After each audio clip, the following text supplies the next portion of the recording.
We're going to set high expectations. That's why we're going to do great things. Challenge everything you've done. Ball is loose and it's scooped up. Watts into the end zone. Have a night.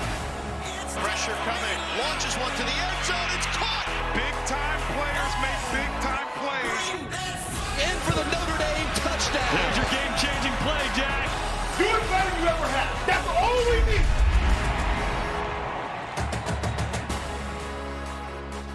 Welcome to Notre Dame Stadium. And this Irish fan base, it was re-energized by the win over USC.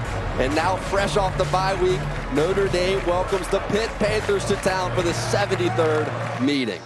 And for Notre Dame, a long 8-game stretch to start their year, a 6-2 record. And today, the first matchup against Pitt for Marcus Freeman as head coach.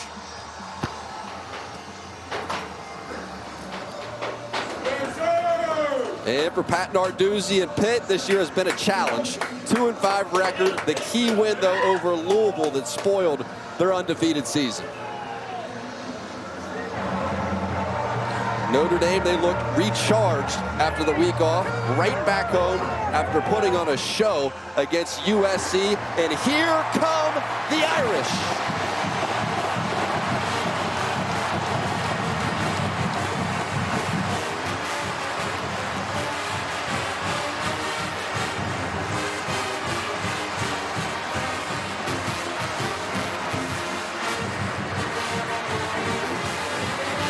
So Pitt lost a heartbreaker against Wake Forest last weekend, but a new quarterback, Christian Veyer, has people excited again, and the Pitt Panthers out of the visitors' tunnel at Notre Dame Stadium.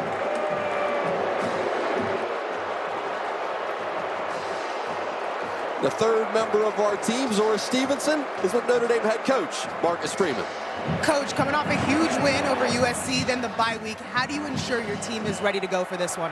You know we got the saying, one game, one life, and this is all that matters, right? Chapter 9, you don't get many guaranteed opportunities, and this is 1 of 9, 1 of 12, and we're excited for this chance. Now we got to go, right? No more talking about it, we got to go.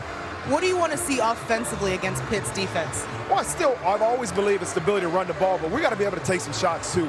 We know what they're going to do. They do what they do. They're not going to try to confuse you, but they do it really well. And so we got to try to make some plays down the field and take some shots. Thanks, Coach. All right, thank you.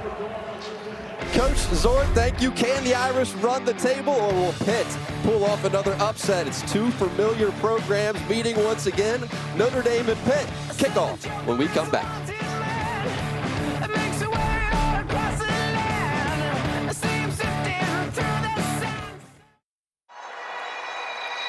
It has been a beautiful, warm October week in South Bend. Today the temperatures have dropped some, still in the 50s, as Pat Narduzzi leads the Panthers in his 9th season as Pitt head coach, coming off 2 of his best years. 11 wins in 2021, 9 wins in 2022. Now has the challenge, though, of turning around a 2-5 start with a new quarterback in Christian Veyer, who just took over a few weeks ago. And it will help Veyer that Benjamin Morrison just found out that he will not play with a quad strain, so that means a little bit of a new role today for Cam Hart, as he will now move over into the boundary, a position he's familiar with, although he's been playing to the field. Yeah, Jack, as you know, Ben Morrison has emerged as one of the best cover corners in the country. He plays that boundary corner. Cam Hart typically plays to the field. He'll go to the boundary. We'll see Christian Gray and Jaden Mickey working in Hart's spot to the field. That's a big lift for Pitt. Benjamin Morrison's a heck of a good player. One of the best in the country. Pitt wins the toss and defers. Notre Dame gets the ball to start. So Ben Saul send it deep, and Jadarian Price back deep to receive. Said he's the running back that combines speed and power, and of course the kickoff return ability as well, as USC found out.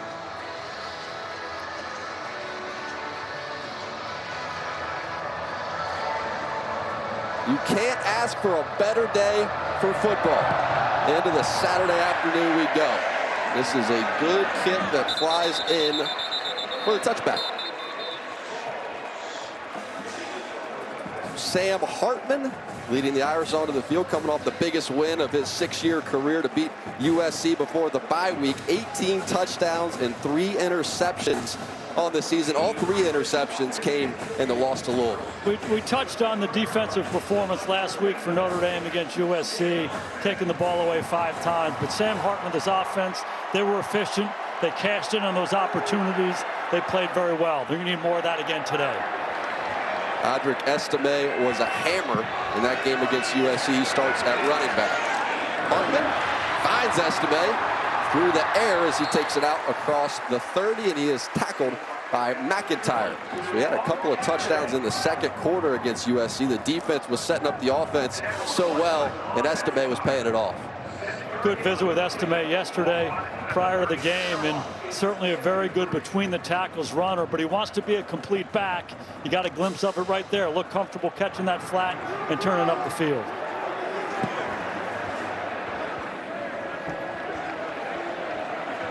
Go under center on a 2nd and 3. Hartman gives. Estime is met right there at the line of scrimmage and will not gain anything. At a loss about a half a yard as Dayon Hayes makes the tackle for Pitt. On a roll today, Coach. How do you see it? The key guys for Notre Dame are Audric Estime. Everything runs through him. When he runs the ball well, everything else opens up. Jaden Whitehouse, one of those guys who Sam Hartman's going to take some shots with down the field. Shane Simon, the former Notre Dame Fighting Irish, is the middle linebacker for Pitt. Devonshire, the best cover guy in the back end. So Estime just got back to the line. It's 3rd and 3. Pitt has been one of the best defenses at stopping the run, although not so much this year. Back to the air. Finds Estime. A couple of grabs for him as he now bursts into the secondary out across the 40. When you get 230 pounds out in space, he's hard to tackle. Pitt, one of the best run defenses in college football since Narduzzi took over. They pride themselves on stopping the run. Notre Dame gotten the ball out in space to their big runner a couple times early in this game. Darian Price checks in after Estime picked up 10 through the air. Give it to Price, and Price is met right there at the line of scrimmage by DeShields. And DeShields, one of their best at linebacker, was banged up last week. Happy to have him back out there. It's a real simple approach on the defensive side. They know where they're going to line up, but they're aggressive. Here's DeShields right here. They want these linebackers playing downhill. That's why they stop the run so well. You see DeShields down the line of scrimmage, making a play one more time. That's Pitt run defense right there.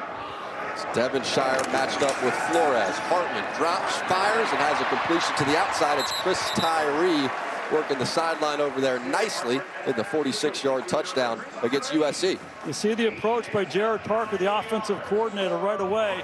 We're going to try to run the ball between the tackles. We're going to be patient, trying to run north and south, but we're also going to try to get the ball out in space. Estime catches a flat. He catches a swing screen. Now this one out to Tyree in the flat one more time. They want to get to the perimeter of this defense and make some yards out there as well.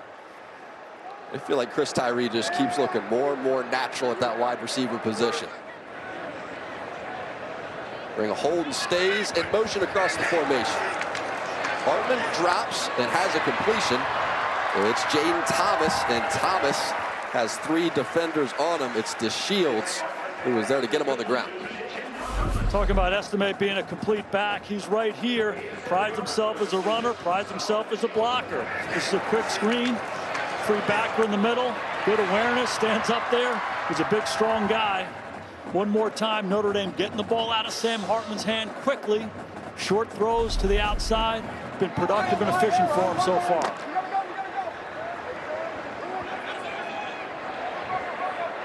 A good-looking start to this drive for Notre Dame. From the shotgun, Hartman to his tight end and Mitchell Evans, and Evans going to pick up that first down. Wide receivers leading the way after it was caught by Evans. You saw Rico Flores out there throwing a nice block. Just love the variety so far. 5 short throws to 4 different receivers. They're getting it out a lot of different ways. A lot of those are RPOs, run pass options. If Sam likes to run up inside, he's going to hand it off to Estime. If not, spit it out. Good perimeter blocking by the Notre Dame receivers as well. How about that start for Hartman? 5 for 5. Evans in motion. Price checks into the game at running back. They give it to Price, then he flips it back. Here goes Chris Tyree. Tyree has maybe the most speed in that wide receiver room, although they say Jordan Faison is very close as he is tackled there by Kamara for Pitt. When you play against an aggressive downhill defense, you want to take advantage of that. Okay, so Pitt's downhill. They want to go chase the football. Let's get them running one way. We'll come back the other way. So you try these arounds and these reverses early on in the ball game when the defense is all amped up and running fast. Good job recovering by Pitt. The play looked pretty good early on. Good for a 4-yard gain. Jabron Payne checks in at running back, then he goes out to the top of your screen playing wide receiver now. Hartman scans and fires, and this is intercepted. He was looking for Rico Flores, but it is picked off by Philip O'Brien.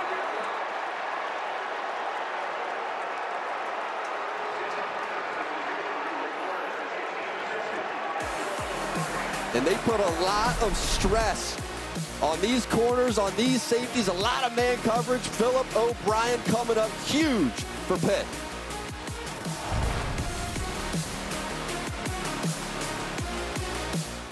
Notre Dame football is brought to you by Allstate. You're in good hands. By Genesis Motor America. Visit genesis.com. And by Jersey Mike's Subs. Be a sub above. Some of the notable Notre Dame Pitt games. There has been some classics as you go through the years. And in this latest edition, the 4th interception for Hartman this season, had 3 against Louisville. And really, it's a similar style defense. They're going to try to lock these wide receivers up on the outside man-to-man defense. They get the best of Hartman here early. And there were some question marks about the safeties at Pitt early on this year, but O'Brien makes the play. Notre Dame, the first opportunity they have to throw the ball vertically down the field. Pitt cashes in and turns the ball over. Jaden Mickey playing that wide side of the field corner. Benjamin Morrison out. Veyer is sacked. It's Maris Leofau who shot into the backfield and spun him to the ground. Loss of 10. There he is, Maris Leofau. He's a pressure guy. They're going to bring him one more time. Al Golden likes to dial pressure. There's a free release by the back. It's a free rusher. Veyer in that situation has to have an answer for it. Pitt does not have enough blockers. Once number 8, Leofau comes, the ball's got to get out of his hands. Al Golden continued to dial up the heat. A good start for this Irish defense. Coming into this game, the 6th different offensive line combination in 8 games for Pitt, and they have a new combination again today. Veyer running the option, flips it back. This is Bo Flemister, and Flemister is met by Watts, Xavier Watts. So for Christian Veyer, took over for Phil Jerkovic, made his first start in that upset win over Louisville, the transfer from Penn State. Grew up loving football in Ottawa, Ontario, Canada. Now playing American football and making the start for Pitt. His dad was a big Peyton Manning fan, so that's where he got his love for it. But then he started watching YouTube videos of Aaron Rodgers, and he couldn't get enough. He did. 3rd and 14. You can use a little Aaron Rodgers right here. Absolutely.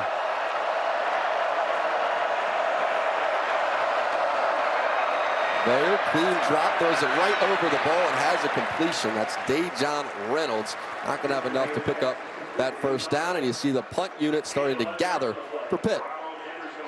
Another good start for this Notre Dame defense. They were dominant last week against Caleb Williams and the USC Trojans, and they've just picked it right off. Leofau sack, set the whole thing up.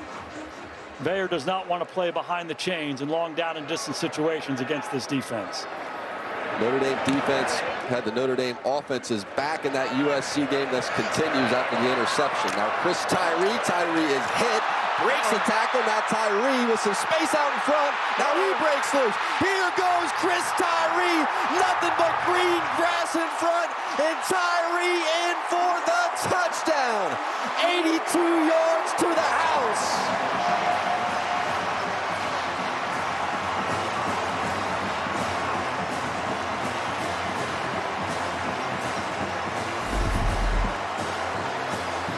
Tyree's one of the best playmakers that Notre Dame has. He breaks about 6 tackles. There's 1, 2, 3, 4. There's 5 right there. He makes the 6th one miss. somehow, some way get the ball in this guy's hands as a receiver, hand him the ball, put him back on kickoff return, punt return, just give him a chance. When the ball's in number 4's hands, good things happen for Notre Dame. And one more time, Chris Tyree makes a big play for the Irish. Jadarian Price against SC on the kick return. Chris Tyree on the punt return. Marty Biaggi, the special teams coordinator, is loving it as Spencer Schrader knocks it through with the extra point. What a return this was. Wow. Spin, churn, score, win. Once the burners go on, forget about it. It's over. Look at Biaggi. And tomorrow exclusively on Peacock, it's a city divided in the Manchester Derby. Manchester City visits Old Trafford to take on Manchester United, 11:30 Eastern on Peacock. The Golden Dome and the Irish faithful is loving what they just saw. Chris Tyree turned the Jets on. First career punt return for a touchdown for Tyree. Always dangerous with the football. And now Kenny Johnson lets the football fly over his head. So much of football is how you respond to the ups and downs of a game. Notre Dame gets the ball first. They drive down the field. They run it. They throw it. And then they turn the ball over. Hartman throws an interception. So how does the defense respond? First down, Leofow sacks the quarterback. Defense gets off the field, creates a 3-and-out. Pitt punts. Tyree returns it for a touchdown. So the sudden change after the turnover, the defense responds and special teams responds, putting Pitt, a team that's in dire need of a win here, behind early on in this ball game. Sebo Flemister, the graduate of Notre Dame, and a running back. Bayer drops and fires, trying to just set up a little slant route there to Kenny Johnson, and just beyond his reach, not able to connect. The honor roll. Let's talk about Flemister first. He's the go-to guy for the Pitt Panthers. Bub Means, the big play guy outside, scored the game-winning touchdown a couple weeks ago. On the other side for Notre Dame, Howard Cross up front is a difference maker. Xavier Watts was all over the place against USC. Everybody on Pitt seemed to love Flemister. Really become a leader for that team. To the outside here, it's Dejon Reynolds, and Reynolds is going to pick up a few. We were talking to some of the former Notre Dame teammates about Flemister, as well as some of his current teammates. And everybody said the same thing. He's hilarious. Makes you smile, makes you laugh just by looking at him. And he's brought that energy, that attitude. But they say he's also got really serious about football. And you see the year that he's been able to put together. It's been pretty special here for Pitt. It was verbatim, funny, goofy, hardworking, toughest guy in the team, bringing that kind of leadership to the Panthers. There, quick throw to the outside, and it's Reynolds again. Very similar looking play, and not enough to pick up that first down. Fourth down upcoming.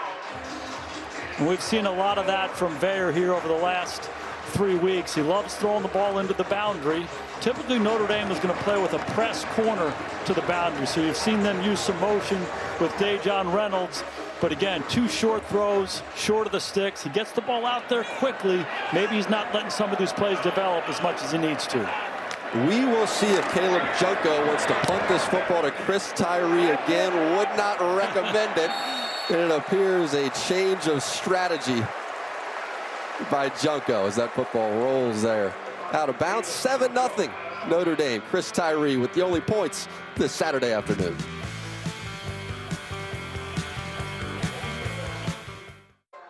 Toast to Notre Dame football by raising a pint of Guinness, a proud partner and official beer of Fighting Irish alumni and fans. Please drink responsibly.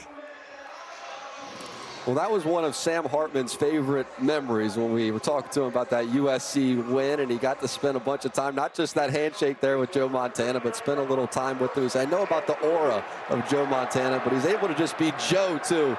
They had a great visit. Flip this football out, and a big hit put on Jeremiah Love. He was stuck. It's Jordan Bass, the true freshman, read that one all the way and delivered the shot on Love.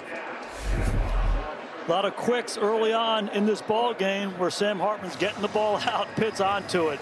They want to play downhill. Jordan Bass has gotten some playing time here the last couple weeks, getting more and more comfortable. When he saw that swing screen, he went downhill and blew the runner up. Loss of 7. Hartman pressured, and this throw goes well up into the air, trying to run underneath of it down the field, and able to is Chris Tyree.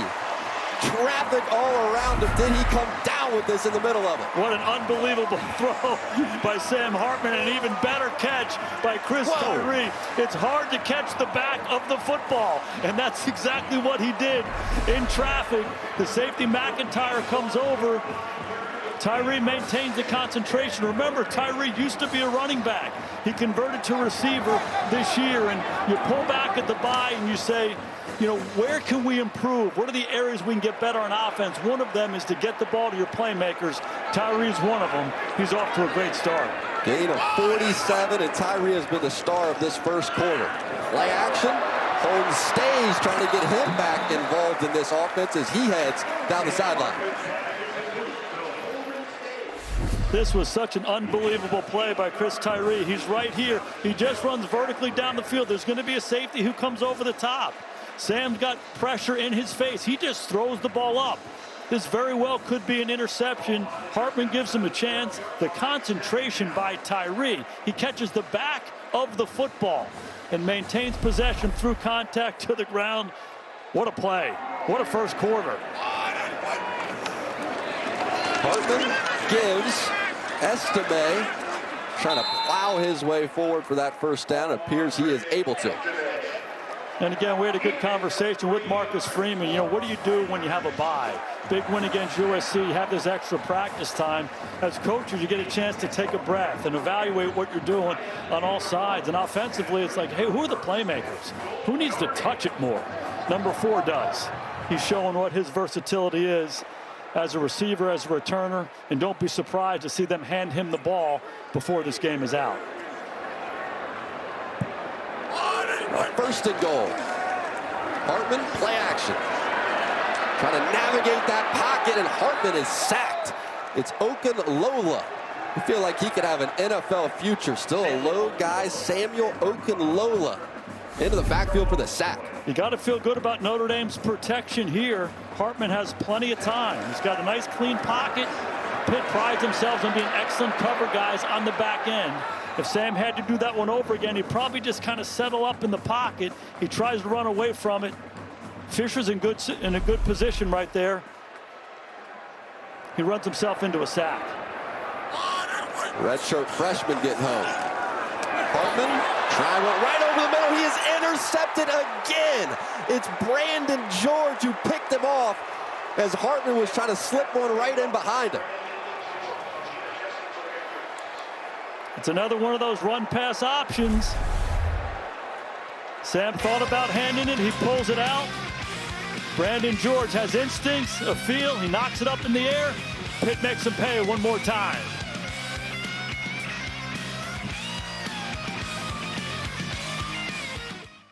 Time now for the progressive game flow. And for Sam Hartman, there is something about these two matchups. Louisville and Pitt with Wake 10 turnovers in those games, with Notre Dame 7. And so this Pitt defense, it's in your face. It's physical. They're physical with the wide receivers on the outside. They've been making him pay throughout his career. Sometimes you have these ghosts against opponents that you play. Struggled against Louisville when he was at Wake. Struggled when he was at Notre Dame. And the same thing here. Struggled 4 interceptions against Pitt in that championship game in 21. Not off to his best start here today. Rodney Hammond Jr. from the pistol. Tries the right side. He's able to gain that edge and turn it up the sideline. If we go back to the interception here, it's a run-pass option for Sam. So here's Estime, and you're really just looking at these backers. Do they come defend the run? Okay, that's how I'm going to throw the slant. If they stay back, hand the ball to the big guy. And right now, Sam didn't read it very well. He forced it. Both linebackers sitting right there in the hole. George gets the big paw up. Panthers make him pay. 2nd and 5. Veyer Hammond Jr. and Hammond Jr. with a nice cut as he takes it out across the 30-yard line to the 33. Just one more quick thought on Sam Hartman. They've been so effective running the ball in their high percentage game. And on the first drive, he takes a shot down the field that gets intercepted. They drive it again. They get down to the scoring zone, and he forces an RPO. I think the biggest thing for Sam and this Notre Dame offense is we can move the ball against him. We just got to be patient and efficient. Good opportunity for Pitt to change the momentum of this ball game here. They have a long way to go. Good start here running the football in the second drive of the game. And that is the first down for Pitt offensively. And now penalty markers are out, and this will go against the Panthers. False start. Offense, number 74. 5-yard penalty. First down. Terrence Enos, the right tackle. You see him here. He just moves a little bit early. And there have been some issues on this Pitt offensive line. A lot of different guys are playing. Their best tackle, Matt Gonzalez, has been out. He's an NFL prospect. Their right tackle moves to left, and the left tackle's out. So now their new right tackle, Ryan Baer, goes to left, and Terrence Enos gets his chance. So a lot of moving parts, and you're seeing some of the effects of that here early on in the ball game. Blitz is on. Bayer trying to get rid of it as he had J.D. Bertrand running cleanly into the backfield and got rid of that football just in time. Al Golden is not afraid to dial up pressures. He's doing it early on in this game, and here's Bertrand right in the middle of the defense. You saw Leofow get home on play one. Here's Bertrand coming right down the pipe. Rodney Hammond tries to get there. Bertrand's an excellent blitzer. He times it up well. He gets in Bayer's face, forcing the bad throw. He really does. He must study. He studies. Trust me, he studies. The way that they snap that football, because he can read it all the way. Bayer on 2nd and 15, trying to navigate that pocket. Throw goes high on him. He's looking for Reynolds and just sailed it. That was Howard Cross forcing the pressure. Let's check in with Zora. Linebacker J.D. Bertrand is listed as one of 16 finalists for the 2023 William V. Campbell Trophy, an award given to college football's premier scholar athlete who has combined academic football and leadership success. Bertrand currently has a 3.62 GPA and is pursuing a master's degree in business analytics. He's also one of Notre Dame's captains.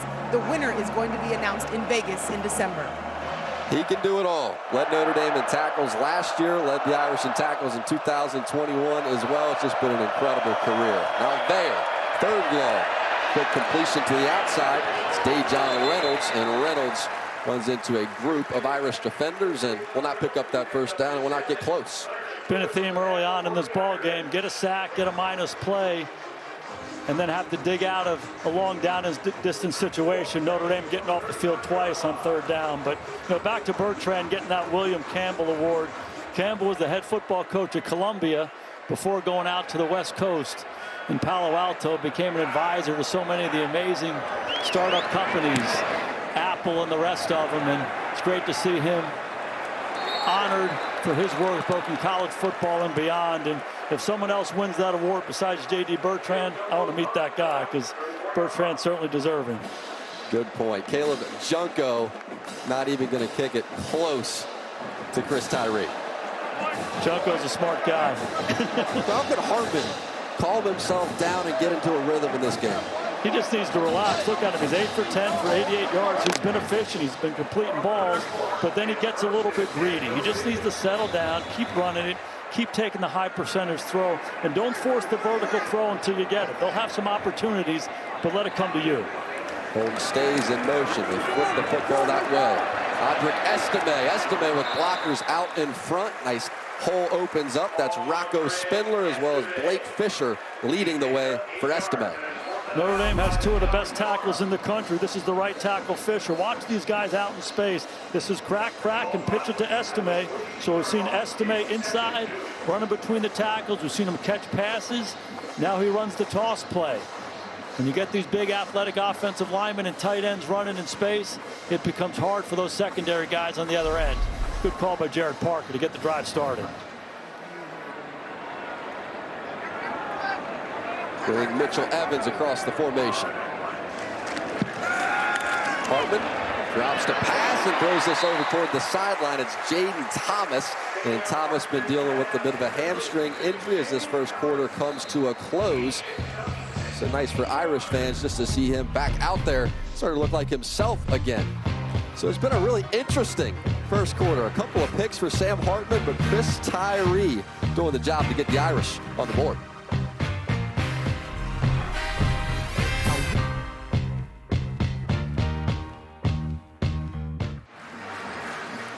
7-0 Notre Dame at the end of one. It was Tyree, the 82-yard punt return to give Notre Dame this lead. So take me from the Pitt perspective and Pat Narduzzi. What are you thinking? Able to create a couple of turnovers. How do you see that first quarter? I think disappointed with the punt return, obviously. If they want to come in and upset Notre Dame, they have to win special teams. But the takeaways early on to intercept Sam Hartman twice down in the red area, he's got to feel good about that. And maybe more importantly, just the spirit of the team. They are playing downhill. They're sprinting to the ball. They're a little disruptive on defense. That's been the DNA of this team since Narduzzi took over. He's got to be pleased.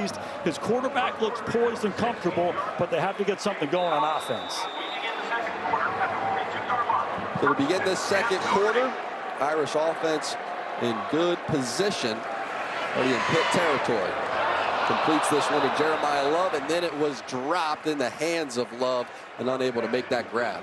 2nd and 10. You know, we heard Marcus Freeman in the open when he spoke with Zora saying, hey, we got to take some shots down the field, and they absolutely do. They have to take advantage of Pitt's aggressiveness on defense, but they have to be patient doing it. They have to continue to run the football, continue to win the high percentage game, get the ball out of Sam's hands, and then when you get your chance, you got to see it and take advantage of it. Just settle back into it. Sam's got to let the guys around him do some work for him. Give it to Estime. Estime is met and then continues to plow his way forward. That's Shane Simon who made contact with them, and he will pick up 4 yards regardless and set up a 3rd and 6. Yeah, this is a big down right here. You got 3rd and 6. You're on the fringe of field goal range. So Sam's really got to think about the field position as much as anything else. You certainly can't go backwards, and any gain is a positive one to give themselves a chance to get some points here. From Pittsburgh's perspective, I would anticipate some pressure to try to knock Notre Dame outside the fringe of field goal range. A 1-for-1 on 3rd down thus far.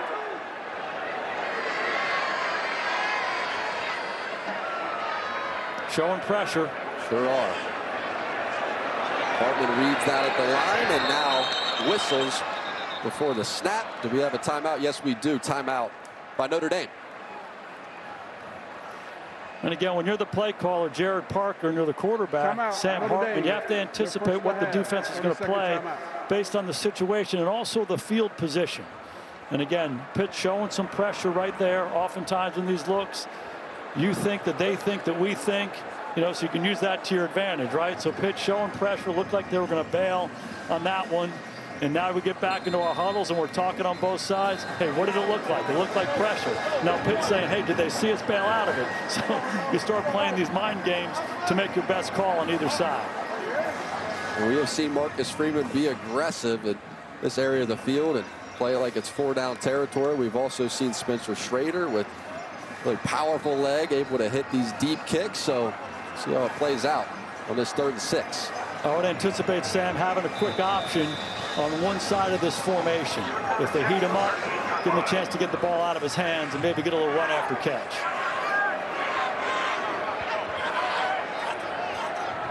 Bring Evans in motion. Hand it off. They go right up the middle. It's Jabron Payne, and Payne maybe got a yard and a half. It's Dayon Hayes who made the tackle as well as DeShields. It's 4th down. Schrader's been so good at kicking the long field goals for Notre Dame this year, 2 54-yarders. It looks like it would be just about at 54. Doesn't look like Marcus wants him to kick it. They're going for it. Well, he's been clear ever since he took over as head coach that he was going to be aggressive on 4th down. Those are the numbers, 60% conversion rate, 6 out of 10 on the season. And now a timeout from Narduzzi and Pitt. Chess match. Yeah, and these are those situations where you get a chance to rethink it on both sides. You say, hey, the emotions say, hey, I wouldn't want to kick the long one. Let's go for it here. And then maybe you have a chance to take a breath and reconsider it on both sides. I think the situation is similar to the third down. From Pitt's perspective, I would see them playing some man-to-man coverage, maybe coming after Sam Hartman. Sam's trying to get the ball out of his hands quickly to beat the heat. Do you like the decision to go for it here? I would give Schrader a chance to kick it here. He's been so good from a distance. You talked about it earlier. It's a pretty nice day here at Notre Dame. The guy's kicked 2 54-yarders already this year. This would be that same distance. I won't be surprised to see them try to draw Pitt off sides as well here. Sam's got to be ready for pressure. Rico Flores, top of your screen, matched up with Devonshire, the best cover guy for Pitt. Backers are up in the middle of the line of scrimmage. Here they come. Hartman pressure. Now Hartman fires, and this throw falls incomplete. He's looking for his tight end, and Mitchell Evans just could not get the football to him. A.J. Woods on the pressure, and he was terrific in that area a week ago. It's Woods that made the play. Hartman trying to get the football to Evans, and just not enough time.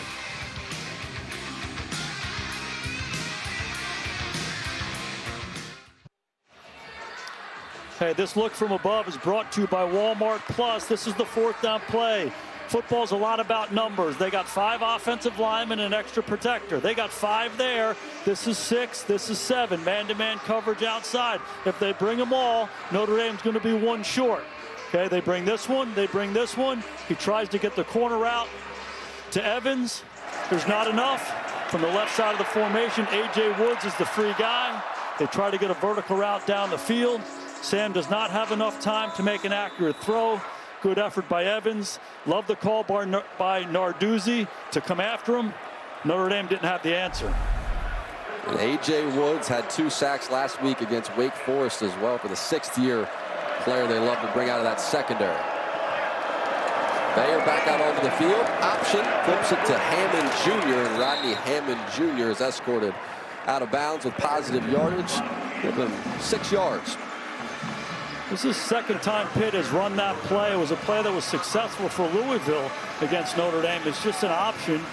And this is something that Bayer showing his versatility. He's a big, tall guy, can throw the ball from the pocket, but now he's running the option on the free defensive end. Been a productive play for him a couple times so far.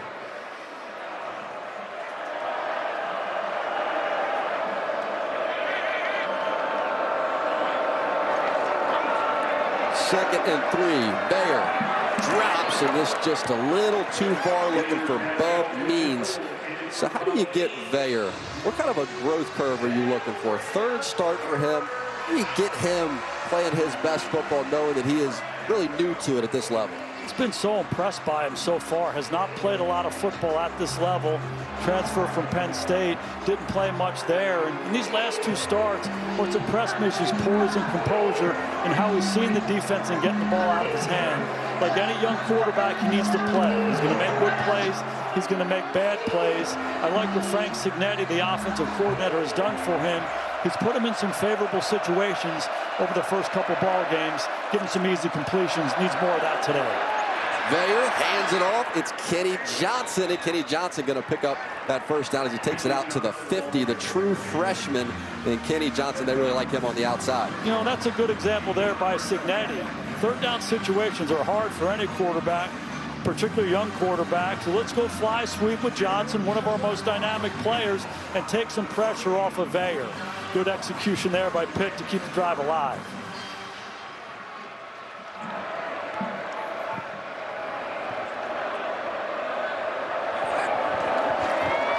Bayer gives it to Mumpfield. Now Mumpfield flips it back. It's Kenny Johnson one more time, and Kenny Johnson takes a hit right there at the 45-yard line. Christian Gray coming up to make the stop.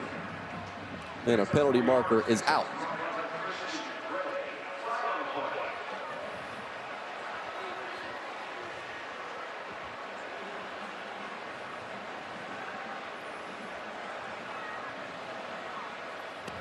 Personal foul, illegal blindside block.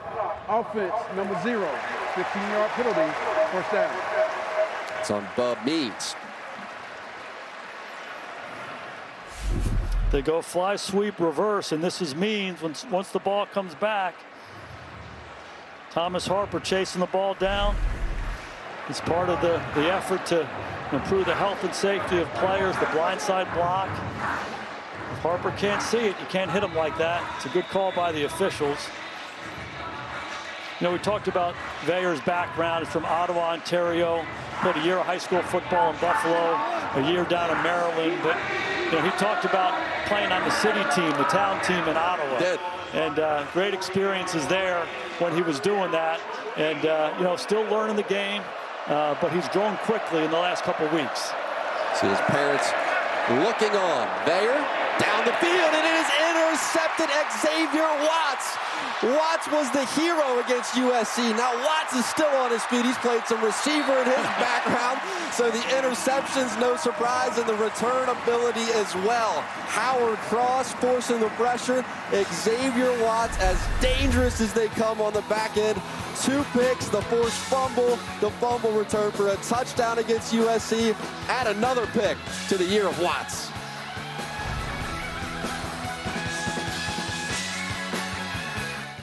I can tell you, when the night shift starts, the nightmare begins.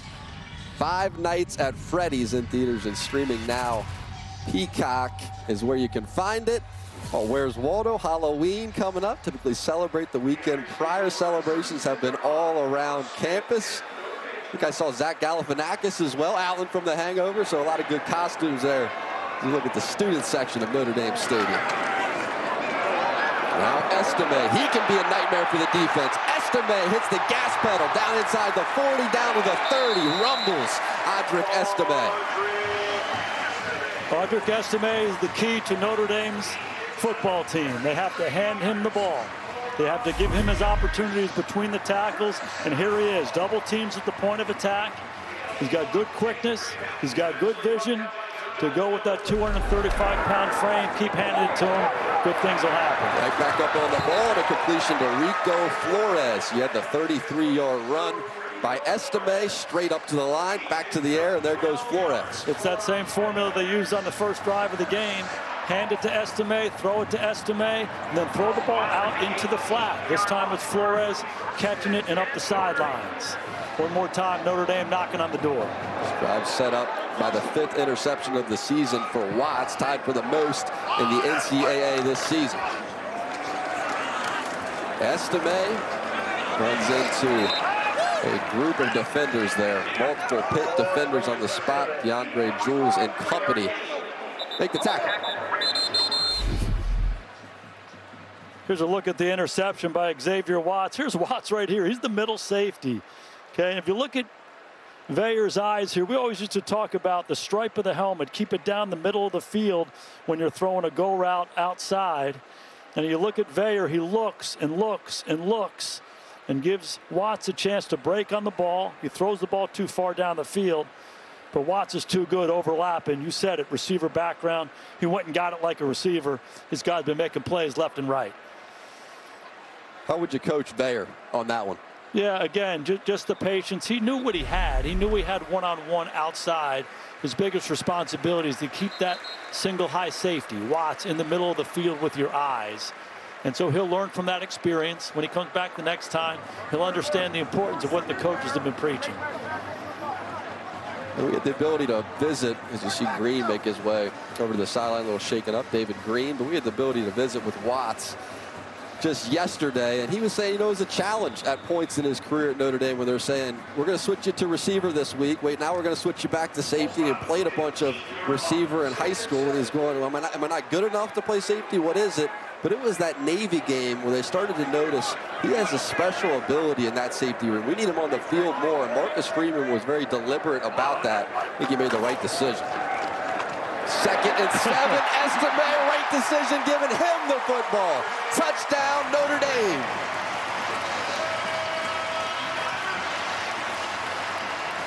You took the words right out of my mouth, Jack. It is the right decision to give Audric Estime the ball in the middle of the defense. He's such a big part of it. The strength of Notre Dame's offense is their offensive line, and run the football with number 7. When he runs it well, Notre Dame wins. Give him the ball, give him the opportunities. Notre Dame controls the line of scrimmage. A good bounce back by Estime, finding the end zone. The 10th touchdown of the season for Estime. Now Spencer Schrader going for the extra point. And Schrader is good.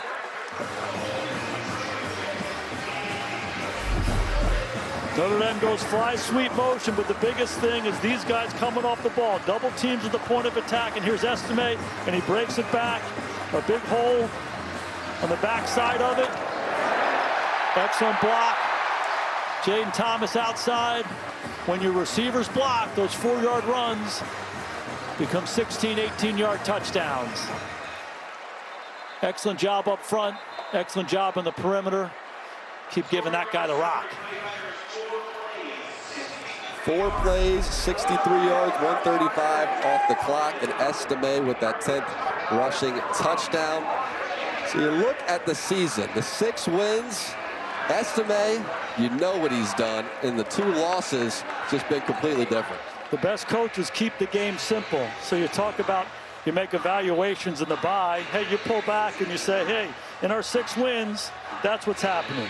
In our 2 losses, that's what's happening. Why don't we make sure number 7 gets the ball? Sure, that's the approach in this ball game today, paying off for the Irish.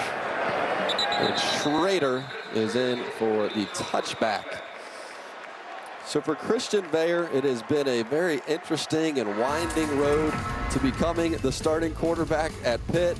Ottawa, Ontario, as Coach mentioned. Then he goes down to Buffalo. He's just looking for an opportunity to prove himself in American football, get some of the recruiting eyeballs to him. Then he goes down to Maryland, so he's still trying to prove himself. 2020, of course, the season is canceled. Gets recruited by Penn State, among others. Ends up choosing Penn State. So a couple of years there, 5 games where he played. Then transfers over to Pitt, and he welcomed the challenge of competing for this starting job with Phil Jurkovec. He said, basically, I'll just compete and win it out, and he has done just that. Now, whistles blow right there at the snap, and it was a good thing for Pitt because he had pressure in his face by Thomas Harper. False start. Offense, not all 11 players got set. 5-yard penalty, first down. There's a lot to unpack with Veilleux's journey. I love the food at each of the stops, right? I don't know what he was eating up in Canada. Maybe those were French fries, but the buffalo wings, the crabs when he was down in Maryland. But it's been a circuitous journey, and he's learned a lot along the way from a lot of good football people. Veilleux on the roll and now has a completion. This is Bub Means, and Bub Means is going to pick up that first down after the penalty. And you see what the Pitt coach is like in Veilleux. This is a big guy, but he's athletic. And I like the call there. Get him out in space. The hardest place to throw the ball for a young quarterback is the pocket. So get him moving. You fake the play to the left. You come back to the right. You take a look at his parents and his girlfriend. They're all in town. They're as excited as can be. I know that. Their hearts are racing. But, get him into the game. Give him a couple easy throws. Get him out into space. Make him easy progression reads. Throw the ball to this guy. If he's covered, throw the ball to the next guy. Good example there. Bo Flemister, the running back, beside him. Going to run this option one more time. And Veilleux flips it back, and there is no room to operate. Xavier Watts and company meet and drop Wabuko. Let's check in with Zora. Jack, Christian Veilleux's father, Martin, told me his son looked him straight in the eye when he was 14 years old and said, American football is what I want to do. After that, the family made a decision to go for it, putting money together to send their son to private school in the United States. Martin told me, I couldn't live with myself if we didn't help him. We had to find a way. When talking about his family's sacrifices, Christian said, I owe my parents everything. He sure did. He lit up, smiling ear to ear once he started talking about mom and dad and the influence they've had on this journey. Pressuring Veilleux's face here and able to get a completion, a dangerous completion to Mumpfield, and Mumpfield is going to gain that first down. Looked like it might be an interception when that ball was in the air. It sure did. Jaden Mickey playing that field corner, comes in from outside in. It's just a flat route to Mumpfield. Mickey sees it. I don't know how that ball got in there. And again, the concentration to continue to make the play by Mumpfield. Missed opportunity for Mickey. Mumpfield makes him pay. Mumpfield's one of those guys that he's a security blanket for these Pitt quarterbacks. Throw the ball to him, and typically good things are happening. Pickup of 14, and now in the pistol. There, quick slant, nice completion. Pitt offense starting to find a gear here. He has some good targets on the outside. It's Bub Means, probably his best. We've seen Mumpfield make some plays. Of course, Kenny Johnson, the youngster, but Reynolds, it's 4 really good targets for him on the outside, as well as Bartholomew, his tight end, who we haven't seen get involved yet. It sure is, and Means has typically been a deep threat for him. He's made a lot of plays down the field, so when you threaten the defense down the field, typically those slants come alive. The best we have seen there. Look, this drive right here. Play action. Bayer has a man wide open, and it's Mumpfield going to the ground to make that catch. And you just think about this defense playing without Benjamin Morrison, they're starting to get attacked. It's a run action look here. It's a run formation with the 2 tight ends. You're going to get Mumpfield across here. You're going to get a deep post outside. I love the rhythm that Bayer has. He comes out of it, he sees it, and he rips it. Wide open, running across the field. Not easy to do. He'd like to throw that ball up by his numbers where Mumpfield could. This option. Placebo, Flemister, and there is 0 room for Flemister. Riley Mills as well as Thomas Harper there to get him on the ground. I think one of the best things that Notre Dame does on defense, as you look at J.D. Bertrand, he's everywhere. I love how they adjust from week to week and how they adjust during a ball game. And talked about how Louisville ran that option with some success. Pitt, the first time was pretty good, second time not as good. I think they should can the play because the last 2 have been horrible. Good job by Notre Dame adjusting and taking that play away from Pitt.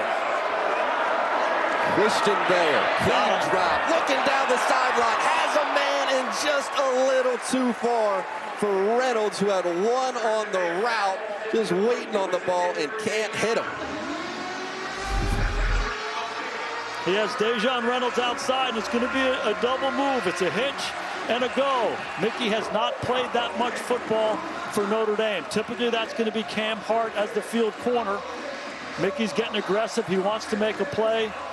Pitt takes advantage of it. They run by him. And in that situation, you love to see Bayer just lay the ball, put some more air underneath that ball so Reynolds could go get it. Missed opportunity for Pitt. They have been attacking Mickey on this drive as Buck Means out there with him. Now toward the end zone and just unable to find that football is Mumpfield. Bayer had to get rid of it. Pressure in his face and just way too far. We saw Pat Narduzzi dial up some pressure on that 4th down against Notre Dame in a similar part of the field. There was no doubt that Al Golden, the defensive coordinator for Notre Dame, was going to come after Bayer in that situation. Both offenses tried to take a shot down the field. There's really not enough time to allow those routes to develop. Good job getting off the field by the Irish. Ben Sauls from 45. He's 6 of 9 on the year, and Sauls this time pushed it wide left. Well, he's got a long of 46, so 45, not the longest kick in the world. It's long for Sauls, but this one just well off the mark.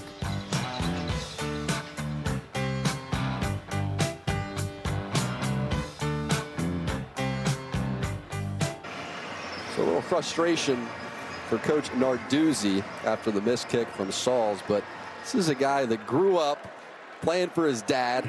He's been around football forever, played football for his dad at Youngstown State. He said Dad was the head coach, the linebacker coach, the defensive coordinator, and I was a linebacker. I learned a lot, but he was harder on Pat than he was on anybody on that team. Trying to keep his Panthers in this fight. 1st and 10 for Sam Hartman. Forward in the game of running back. Hartman trying to escape and just gets rid of this football over there toward Greathouse. We had such a good visit with Pat Narduzzi about his dad and growing up in a football family. His dad was an amazing coach, kind of a legendary guy at Youngstown State for a long time. And he said, hey, I am my dad's son. And everything that he was about, I strive to be about, and that's how we built this program. We want to be tough, disciplined, aggressive. That's how I grew up. That's how my dad coached, and that's what Pitt football has been about since 2015. And you can see that here today. They're a tough team. They're a well-coached team. Not off to their best start this year, but they're battling and playing the right way. Hartman gives it to Price, and that Narduzzi defense rising to this occasion. It's Nate Temple who was mirroring Price and made the stop. And this is how they play. Just watch these linebackers run. Everything is downhill and fast. It's not an overly complicated defense, but the guys in the white shirts are running fast to the football. Jack, this was the defense that we played in the 90s when we won 3 Super Bowls with the Cowboys. It's a simple front. It's a simple coverage on the back end of it. But the team is clear about what the responsibilities are that allows them to play fast and run to the football. And when Pitt defense is at their best, they're as good as any team in the country on that side of the ball.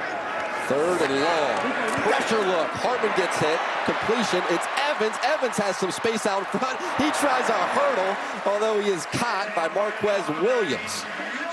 So when they need a big chunk, it always seems to be Mitchell Evans, that tight end room. Hey, it's pressure, pressure, and more pressure. Let's talk about what kind of pressure this is. It's a 6-man pressure with 3 guys deep and 2 guys underneath. That's not a lot of guys. Only 5 guys in coverage. They're counting on getting to the quarterback. And if you get a free guy running east and west, there's nobody left. Great job by Hartman standing in there. He gets it to Evans with a lot of space in front of him. Here's Estime. Couple of nice moves and takes it into Pitt territory. It's tough sledding running the football against these guys. We talked about them being downhill. These linebackers get 4 and 5 yards off the line of scrimmage, and they go that way. They go right at the football. And so Notre Dame has to come off the ball, hit them in the mouth. There might be some dirty runs, but they have to be patient. They're going to find some creases as this day unfolds. So patience and making sure number 7 gets his chances will be big for the Irish going forward. See those run defenses for Pitt. Top 12 they have been, 19 through 22. This year, a little bit different. Flip this football to Estime, and Estime is going to lose a yard. That's Okunlola flashing once again for Pitt defensively. Among the best in the country over the last 5 years. They've taken a step back. A lot of guys graduated. 6 guys on that defensive front are now on NFL rosters, so they've had to replace some guys. But the DNA, the spirit of this defense has not changed, and they've gotten better and better and better as this year has gone on. On 3rd and 6, they will empty it out for Sam Hartman.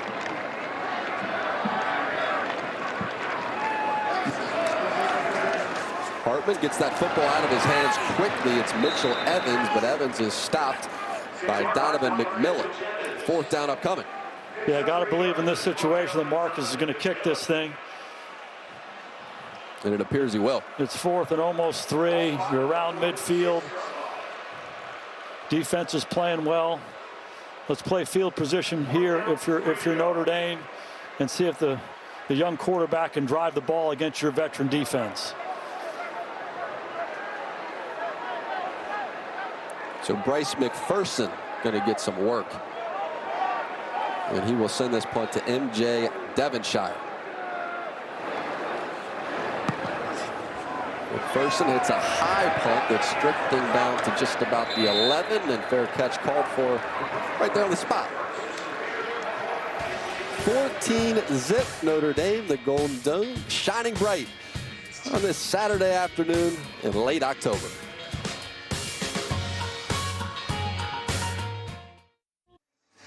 And coming up on the All-State Halftime Report, Maria Taylor, Michael Robinson, Joshua Perry, Matt Castle recap the first half as Kansas upsets number 6 Oklahoma, Georgia, and Oregon. They're off to strong starts, and was just checking up on Clemson, and they are losing by 10 to NC State in the 4th quarter. That is what's up next on the Notre Dame schedule. Weird year for Clemson. Yeah, well, weird year for college football. It's absolutely crazy. So 2:14 in this first half, and there from his own 11. Completion, Dejon Reynolds. And let's check in with Zora. We saw Cam Hart go to the locker room after that last drive. He is back on the sidelines. He was just getting his right forearm wrapped with some sort of pad. Remember, he's filling in for corner Benjamin Morrison, who is out with a quad injury. And that is a huge deal, Zora, as they're trying to figure out life on the back end of this defense. Christian Gray and Jaden Mickey, seen a lot of them. And Pitt was starting to find some success offensively, going after Mickey on the prior drive. Now 2nd and 6. Mayer looking to the outside, and it falls incomplete. That's Mupfield, the intended target, and Clarence Lewis in coverage. It's a particularly big story for Notre Dame because they love to pressure and they love to play man-to-man coverage outside. So those corners get isolated a lot in coverage situations. And you said it, Gray's a freshman. Mickey, a sophomore, has not played that much football. They're keeping Gray to the boundary right now where Benjamin Morrison typically plays, and Mickey's to the field where Hart plays. Interesting to see if Al Golden mixes it up and plays a little bit more zone on this drive. In this, a crucial 3rd and 6. Mayer play action. Steps up, and Mayer throws an interception. It's Xavier Watts. Who else would it be? Now Watts takes it inside the 20. He has been putting on a teach-tape clinic on the back end for the Irish. And a penalty marker comes out late.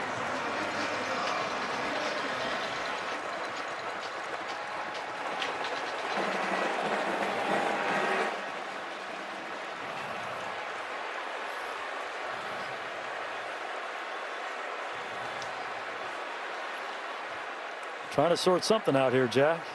Sure are. Personal foul, illegal blindside block.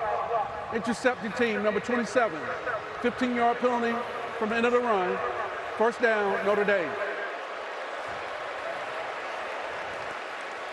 It's the 2nd time in this ball game that Xavier Watts was playing that single high safety right in the middle of the field. You saw him overlap and go make a play on the previous interception. This time you throw it right to him, and this is the penalty right here. This is Bertrand on the left side of your screen, and again, it's one of these blindside blocks. It's Flemister. If he can't see you, you can't block him. And here's the interception showing pressure. It's a 5-man rush. They do play man-to-man coverage, and there's Xavier Watts just standing in the middle of the field. Bayer's high with the throw. And again, Watts, the former receiver, makes him pay. Now Hartman in attack mode, complete to Evans. Evans takes it down to the 10. And for Watts, his 6th interception now leads the NCAA. And love the call by Jared Parker, the offensive coordinator. Anytime you get a takeaway, it's an opportunity to take a shot. They wanted the deep one down the field. Sam didn't like it. He found Evans for a big gain. Hartman gets it to Tyree. Now Chris Tyree inside the 5 he will go. And again, same formula. Get the ball out into space. Get it to your playmakers. Evans, the leading receiver, gets the 1st down throw. Come right back to Tyree, the former running back. Get on the ball in a quick screen. Good mix for the Notre Dame offense. I'll tell you what, this Xavier Watts has been a difference maker for Notre Dame the last couple weeks. And Notre Dame takes a timeout. We'll be back in 30 seconds.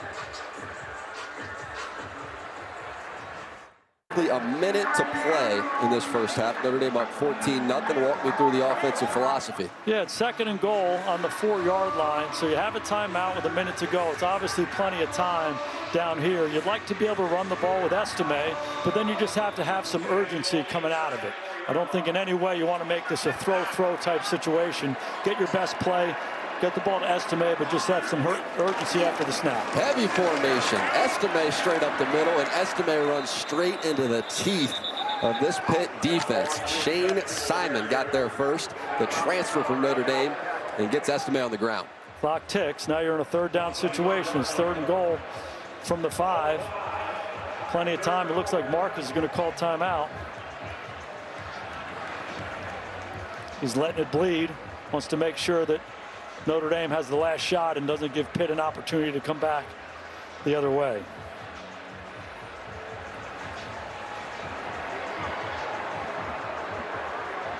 How far do you let it roll? I think at some point you bang it, because stranger things can happen in these situations. If you take it down too far, and say a penalty happens. Maybe you get a new set of downs. You don't want to have to run out of time. So I like the idea of bleeding it, but you got to be careful of going too far. You don't know what's going to happen next. If it's just this down and fourth down, I get it. There's plenty of time to do that, but penalties sometimes throw a little wrench in that thinking. And we've seen Hartman put the football in dangerous positions a couple of times in this first half. We'll see what kind of design Coach Parker, the offensive coordinator, wants to draw up. The other factor, when you bleed it this much, you really take away the run threat on this down. You know that you don't really have time to run the football and stop the clock or get your field goal team out there. So you're limiting yourself. It should be a pass in this situation for Notre Dame.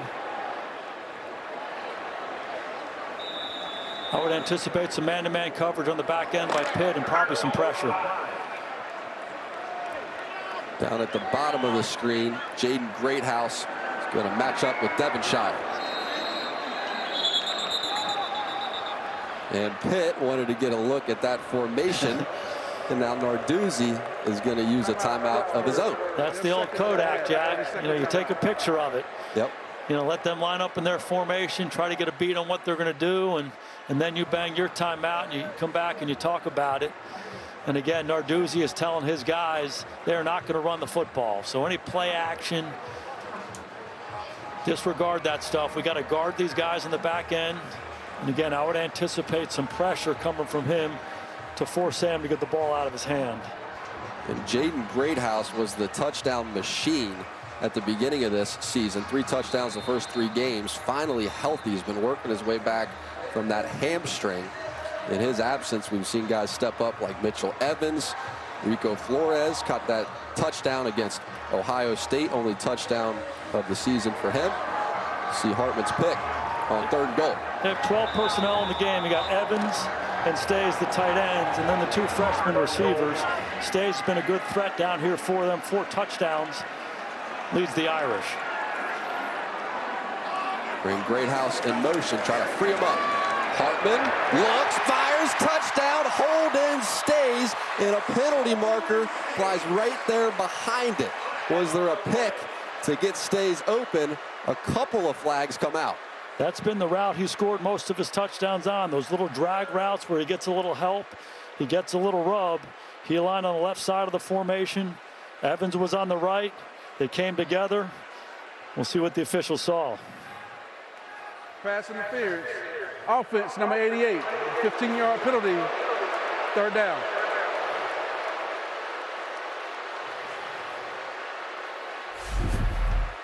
So you got Evans here, and you got Stays here. It's a rub route. Okay, so if the blue shirt of Evans disrupts the white shirt covering Stays, it's Javon McIntyre. The officials are going to call it. It's bad acting by Evans. Threw that left shoulder out there. As soon as you do that and the receiver's open, they're going to call it every time. So 3rd and goal from the 20 looks a little different. Hartman protected well, has all kinds of time. Now he fires toward the end zone, and there is contact there and a penalty marker on top of it. Marquez Williams in coverage. Jaden Greathouse, the intended target, and Williams with a lot of contact. And Jack, this is the very thing we talked about. Pass interference. Defense, number 14. 15-yard penalty. Automatic 1st down. When you let that clock bleed all the way down, then you have a penalty. You have no time left. You got 3 seconds to go here. Now Marcus has to make the decision. He's going to take the points. But if you don't let it bleed down quite so much, when these plays happen, you have more time in the half to keep running ball plays.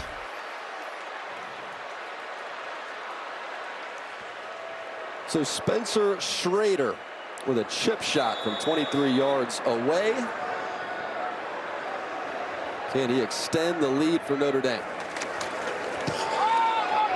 And Schrader is right down the middle.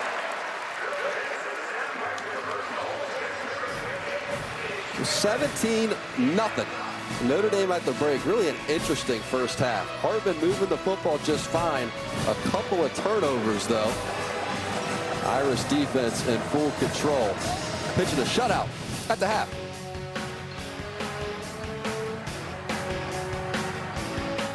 first half recap. Brought to you by Geico. I'm on a mission now. No, you can't stop me now. I keep it coming now. No, you can't stop me now. I'm on a mission now. I'm on a mission now. I'm gonna crank it loud and keep it coming now. No, you can't stop me now. It's easy to Geico. I'm on a mission now.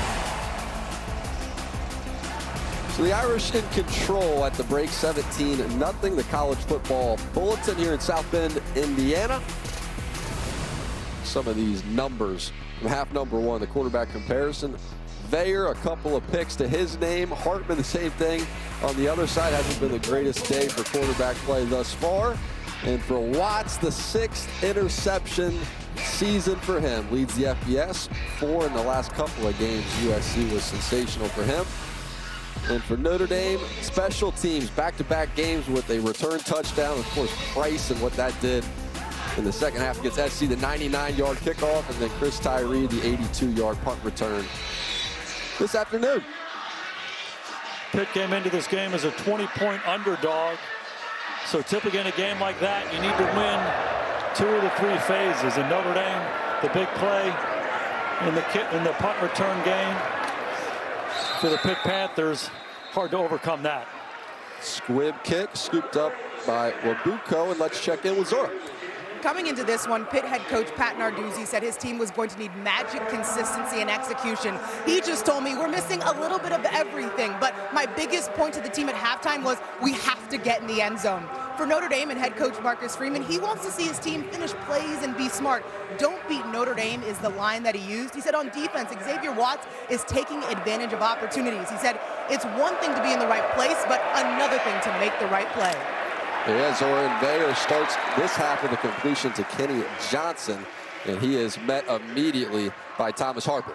Another good example of Notre Dame making an adjustment. One of the best plays Pitt had in the first half was one of those nakeds, those bootlegs, where he found the over route. This time, Jean-Baptiste was up the field. Harper was there to corral the runner. So they do a good job throughout the ball game identifying what's been good for the opposing offense and making the necessary adjustment.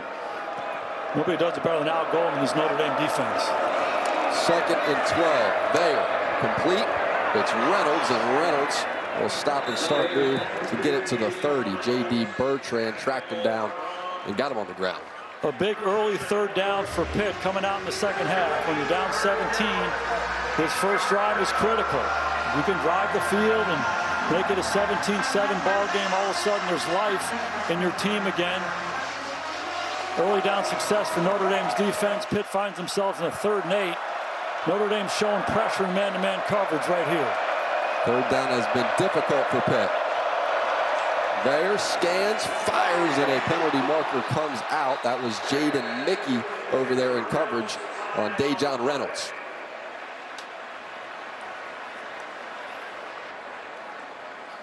And it is Mickey and Christian Gray, the corners, to start this half for Notre Dame.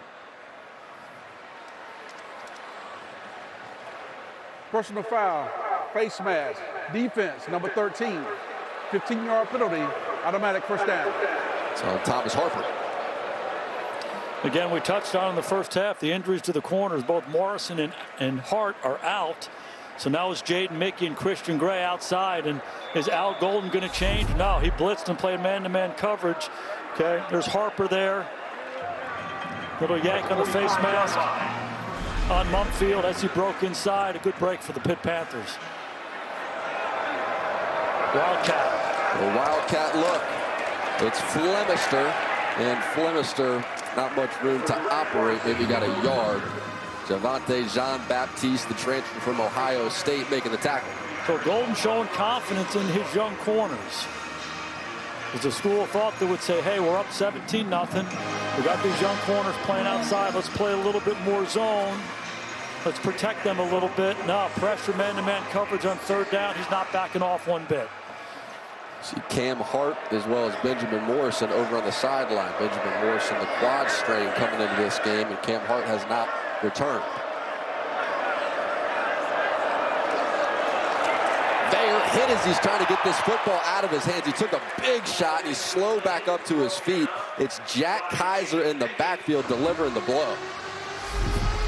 Pressure right down the middle. This is Kaiser. This is the third time in the ball game that Pitt has no answer for Notre Dame pressure. It's a free rusher. Mickey outside. He's a corner who's rolled up.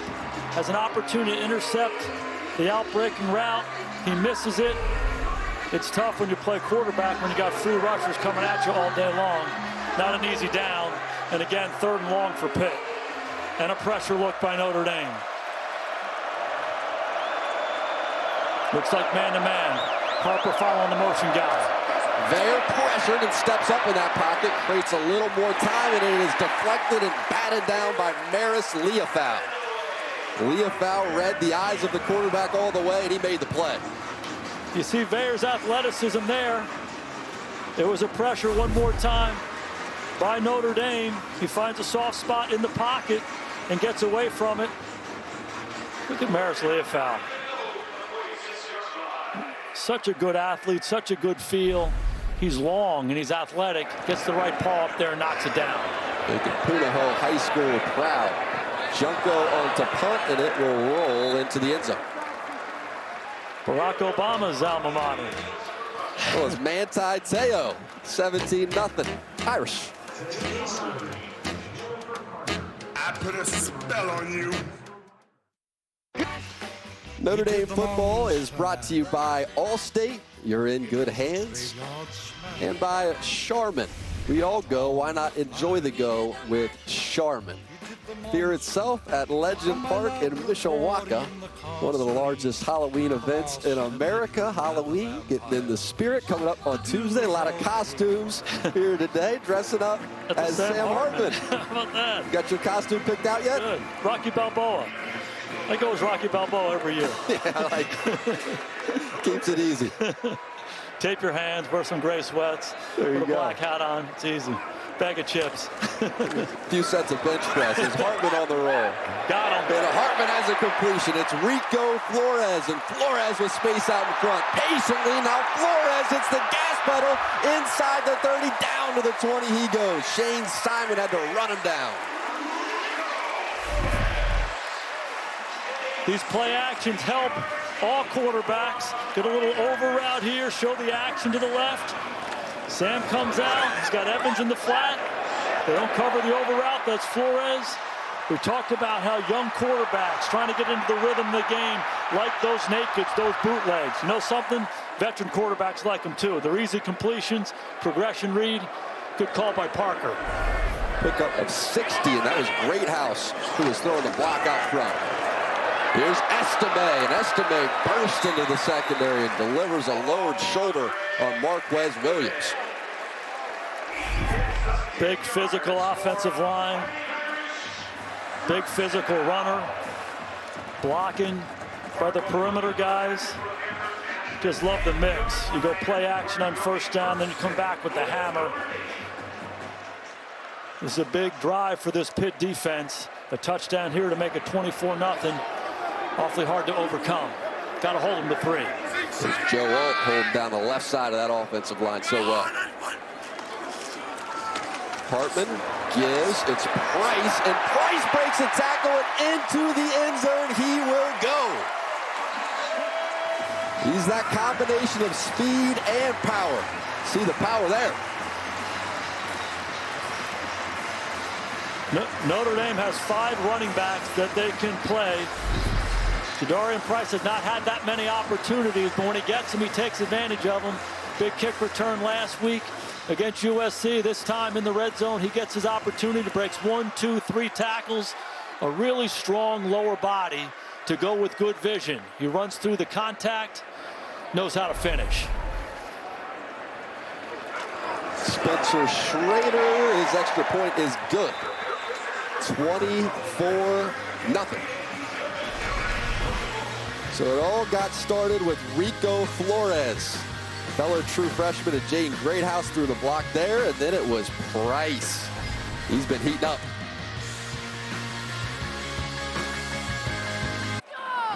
At a school school that already has a long list of history. Another page will be added today. Kylie Kaczynski is the first female leprechaun to keep the crowd going during a Notre Dame football game. Tough task today, 24 push-ups after that last touchdown. 4 females have worn the green suit and played the role of leprechaun, but Kylie is the very first to do it inside Notre Dame Stadium. During pregame, she told me it's an honor and so exciting to cheer on thousands of Irish fans. How cool is that, Zora? You're getting a great workout there with points going up on the board. Put those push-ups on a clinic reel. My God almighty. Perfect technique. Can't do it any better. Not easy to do either. 24 getting up there. Spencer Schrader send it deep. Drive looked pretty smooth by the Irish offense. Kenny Johnson back deep, and this kick will roll out of bounds, and you see the penalty marker coming. It actually lands right on Flemister. Did you see that? Free kick out of bounds. Right there to shoulder Kicking pads. team, number 32. Ball be placed at the 35-yard line. First down, Pittsburgh. Time now for a look from above, brought to you by Walmart Plus. We're talking about Xavier Watts. This is the USC game. He was all over the place. 2 interceptions from that single high free safety position, and it's the same thing today. He sees Veyer peeking at the go route outside, gets an early jump on it and goes and gets the ball. This time Veyer is high with the throw, and he makes him pay. He's a former receiver, and this guy's been showing up week after week, taking the ball away, has been critical for this Notre Dame defense. Watts has been in the center of all of it. Rodney Hammond Jr., and he takes it out across the 40 to the 41. We had such a good visit with Watts yesterday, talking about his transition from receiver. The first time we saw him was last training camp, and the first part of practice he's playing receiver, then he's over there playing safety, and he talked about how hard it's been for him to become comfortable over there on the defensive side of the ball, and maybe more than anything else, it's just the communication. And we talked about how volume sometimes is correlated to confidence. He's louder now making his calls because he's more confident and showing up in his play. Getting his master's degree in sports analytics. Veyer on the roll and skips it, but I think he's getting that master's degree just so he can tally up all of his own stats. It's a good degree to be getting right now. Yeah, what a nice visit we had with him. From Omaha, Nebraska. Only child? Yeah, he's an only child. He said he got a lot of attention from his parents. He liked it that way. And very grateful for everything they've done in his life. And he's embracing this opportunity to play. Been one of the most impactful defensive players that Notre Dame has had all year long. So there wasn't a whole lot going on. All we really did was school and football. Yeah. And he liked it that way. 3rd and 4. Pressure again, leaving those corners outside. Pressure right in the face of Veyer, and he throws an interception. All kinds of space in front of Jaden Mickey, and he takes it to the house. Pick 6, Jaden Mickey.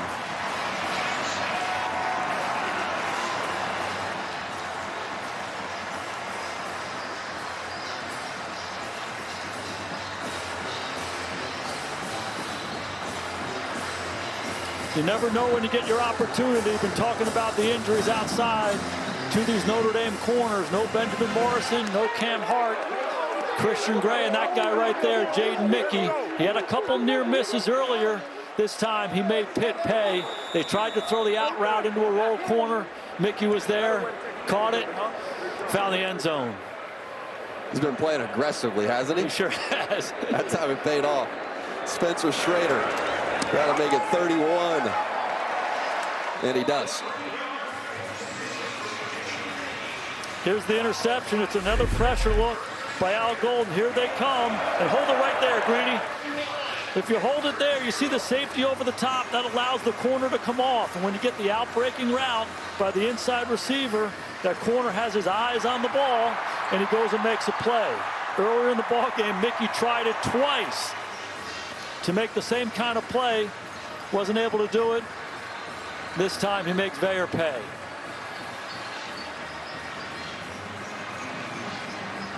He and Benjamin Morrison came in together. And you talked to the Notre Dame coaching staff, and they thought both those guys were really in about the same level. And then Morrison got some chances to play last year and really took off. Mickey, more spot opportunities up to this point, but certainly showed up today in his first extended action in a while. That's the biggest play of his career. And it's probably the best corner duo that Notre Dame has had in a long, long time. Morrison and Hart, and so it's tough to get on the field. And now getting an opportunity and starting to make the most of it is Mickey. There's Kenny Johnson, and Kenny Johnson runs into the arms of Kaiser. Right back out on the field. Yeah, and if you're Christian Veilleux, you hear Marcus Freeman talk a lot about one play, one life. That's the kind of mentality you need to have at every position, particularly when you play quarterback, and it's not easy. Notre Dame is a good defensive team. They show you a lot of different looks. They challenge you up front and on the back end, and he's turned the ball over 3 times. So it's really on Christian and also on Frank Cignetti, the offensive coordinator, to get him comfortable again. There's no such thing as a 31-point touchdown. So it's one play at a time, try to drive and get one score. Just get back to executing ball plays. See if they can get a touchdown. Here is Hammond Jr. And you got maybe a yard. It's J.D. Bertrand with another tackle. But these are the great experiences when you're young as a quarterback. Any quarterback who's ever played an extended period of time has had games where he's had multiple interceptions. And the biggest thing is, how do you respond? Do you go away? And don't think that Pat Narduzzi, the head coach, isn't looking at Veilleux's demeanor and how he's handling this adversity right now. Does he keep ripping it in there? It's a good sign for his future. Pressure look from Notre Dame defensively. Veilleux flushed. Veilleux with his eyes downfield throws one up for grabs, and it's intercepted again. This time it's Christian Gray. You think they like him? Interception. First down, Notre Dame.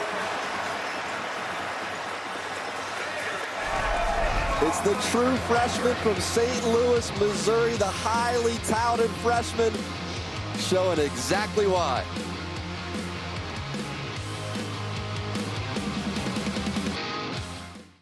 And tomorrow on Sunday Night Football, Justin Herbert and the Chargers welcome the Chicago Bears to LA. Football Night in America kicks things off 7 p.m. Eastern on NBC. The Peacock. Tyson Bagent against Justin Herbert. The Chargers have to win that game. Yeah. It's one of those must-win games. Bears have played better. A tough challenge going out to that West Coast and slowing those guys down. Hartman to pass, and it falls incomplete. And it's time now for our Hyundai's players on the rise. And how about Al Golden's defense? All of those players. You look at 2022 entering today. Look at 2023. The improvement has been incredible. Those numbers are incredible. I remember talking to Al Golden during training camp. He said, we got to do a better job in the red zone. We got to do a better job taking the ball away. We got to do a better job against the deep ball. And coaches say that, but dramatic difference between this year and last year. Credit coaching and credit the development of these players. Here's Audric Estime, and he rumbles ahead for a few. Let's check in with Zora. Notre Dame's veteran linebackers say they can play faster in year 2 of defensive coordinator Al Golden's system. The defensive backs are more comfortable too. 4 picks today. Linebacker Maris Leofeld told me learning a new defense last season might have slowed him down a little bit, but he spent the offseason reviewing everything and now feels more comfortable. Jack Kaiser said he's now able to react better, look at the offense pre-snap, and identify the threats. The entire defense was going nuts after that last play. They really were. Over there on the sidelines, Zora, it was cool to see. And you just get a sense of his brilliance when you meet with him and the way he talks defensive football. Now Hartman fires, and that is Jaden Thomas, who is still dealing with that hamstring, and it looked like it was bothering him on that route. 4th and 7. Yeah, the Notre Dame defense has been outstanding. And, one of the things that Al talked about, the learning curve that he had as a coach, was he had too much defense in last year. Defense that he'd used in pro football that really didn't apply to the teams that Notre Dame was playing. So they pared some things down. They made it more customized to their opponents, and his defense has responded. Look at another opportunity here after the kick. Just the second punt for Notre Dame. Bryce McPherson hits a good one, and this ball is dropped, and now in the end zone it is recovered by Notre Dame. It was muffed right there on the spot by MJ Devonshire. Not sure what he was even trying to do with it, and recovered for the touchdown. I think that was Ramon Henderson waiting on that football once it came loose. The ruling on the field is the ball was muffed. Goes into the end zone and then recovered by Notre Dame. The result of the play is a touchdown. How about that? They get the punt return by Tyree earlier. Now when they're punting the ball, a muff punt. Ramon Henderson, the senior, finding a role, contributing on special teams. He gets to cash it in. Again, when you're the underdog, you got to win special teams. Notre Dame has been dominant on that side all day long. And a season ago, Brian Mason, the special teams coordinator, was moved on to Indianapolis with the Colts, made so much noise, blocking all those punts. Key moments in the season as now this extra point is missed. A penalty flag comes out, but Marty Biaggi really starting to make an impact on that side of the ball as well.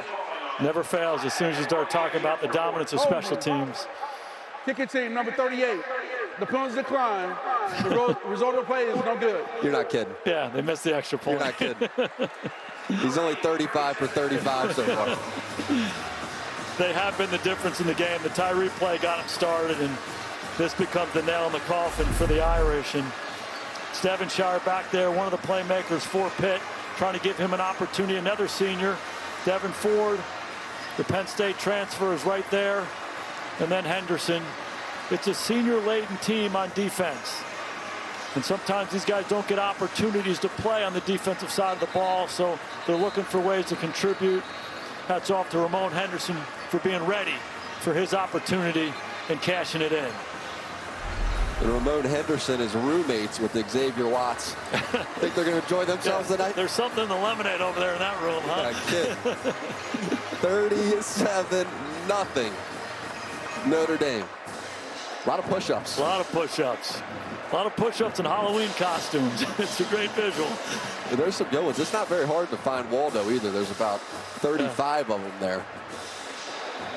The guy in banana suit doing push-ups right there. And there's the Waldos. Are they Waldos? I think so. I thought they were Dr. Seuss's. Are they Dr. Seuss's or Waldo? Go ask them after the game. This is Kenny Johnson. Penalty marker flies as Johnson got back to the 15.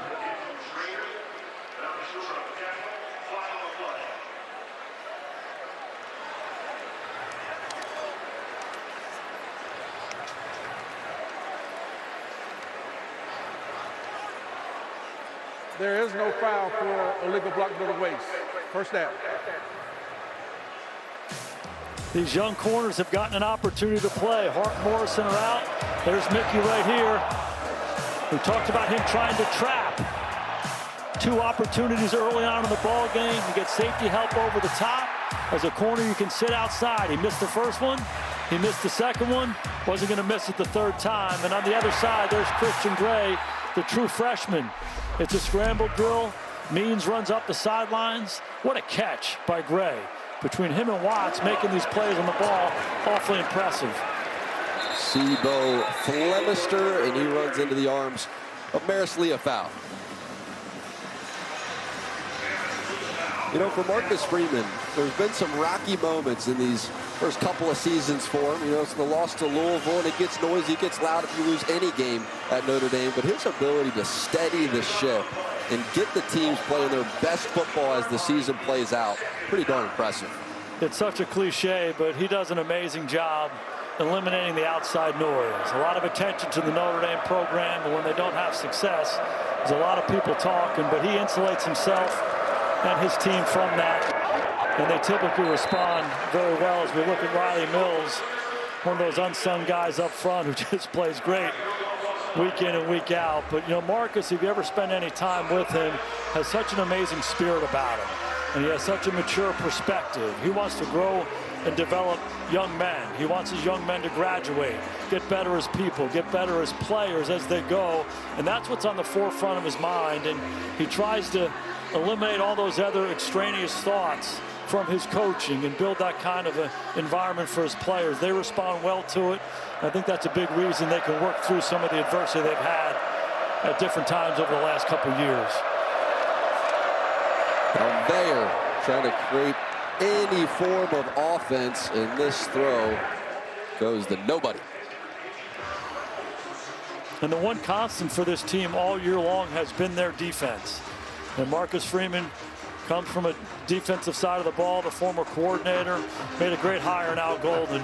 Week in and week out, they play the game the right way on all three levels. And credit to this defense today. When you lose two of your best players, Hart and Morrison, and you play freshman and a sophomore outside, and they come up with the big plays, hats off to the coaching staff and the other veterans on that unit.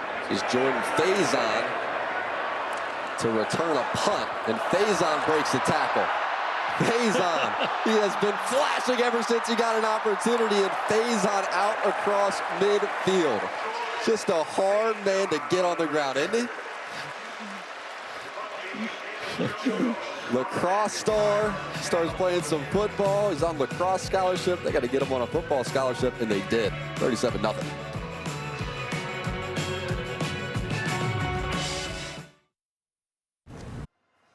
Having friends over for the next game? Just tell Siri. Text Sam, don't forget the pizza.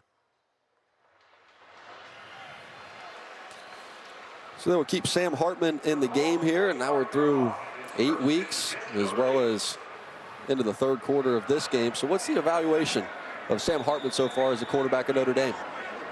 I've been really impressed with Sam Hartman. Obviously a veteran guy. He's smart. He plays with a lot of poise and composure as Notre Dame. Looks like a pre-snap penalty for them. Yep, Mitchell Evans. False start. Offense, number 88. 5-yard penalty. First down.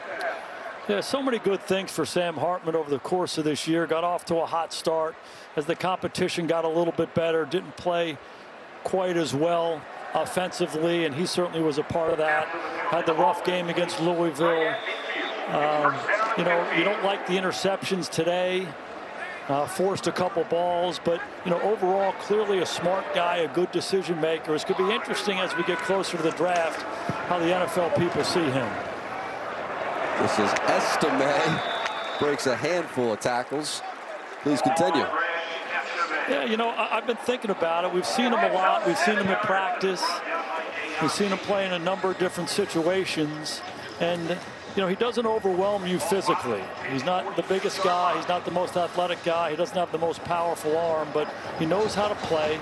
He's a good decision maker for the most part. He's an accurate passer. And, you know, you think about who are the comparables. And you think about Brock Purdy. Brock Purdy played a lot of football at Iowa State. Ends up being a guy who's picked last in the NFL draft for probably a lot of the same reasons. And everybody knows what he's done in San Francisco in a short period of time. So hands it off to Audric Estime, and a penalty marker right there behind Estime. And I'm not in any way saying that Sam Hartman's going to be Brock Purdy.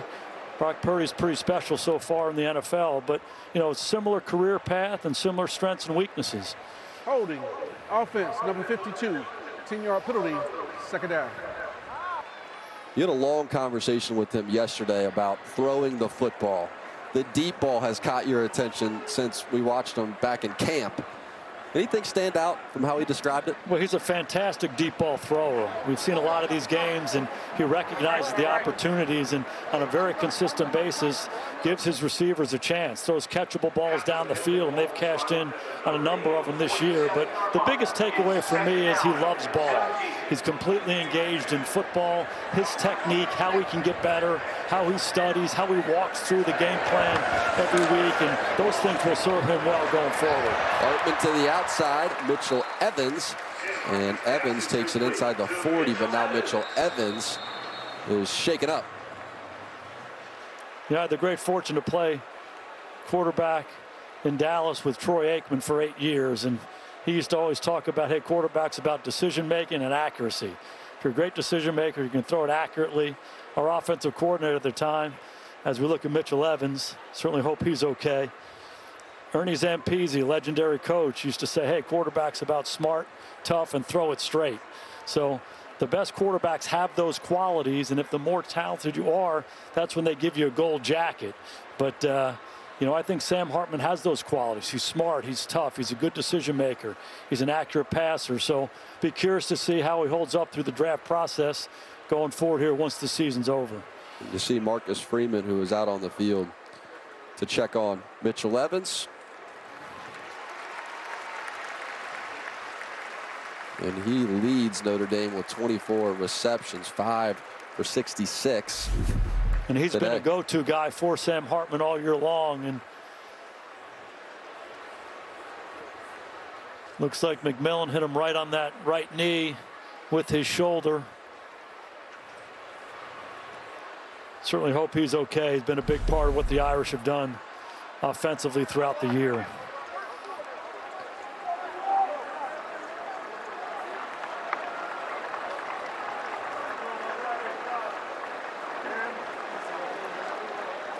Third down upcoming, but he has just become such a key player for them offensively, especially with the wide receivers banged up.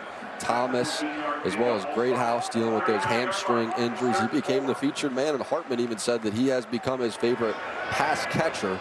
And so they will check on Evans as Holden Stays checks in to the game for Notre Dame. This is Estime, and he comes up about 1.5 yards short of that first down. Yeah, it looked like it was 4-down territory for Marcus Freeman. So they run the ball, and now they get themselves inside of 2 yards. I don't think this is a field goal situation for them. I would anticipate them going for it.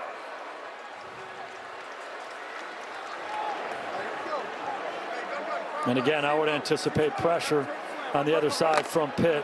Play some man-to-man coverage and come after Sam Hartman. Look for Sam to try to get this ball out of his hand quickly. So call it a 4th and 2.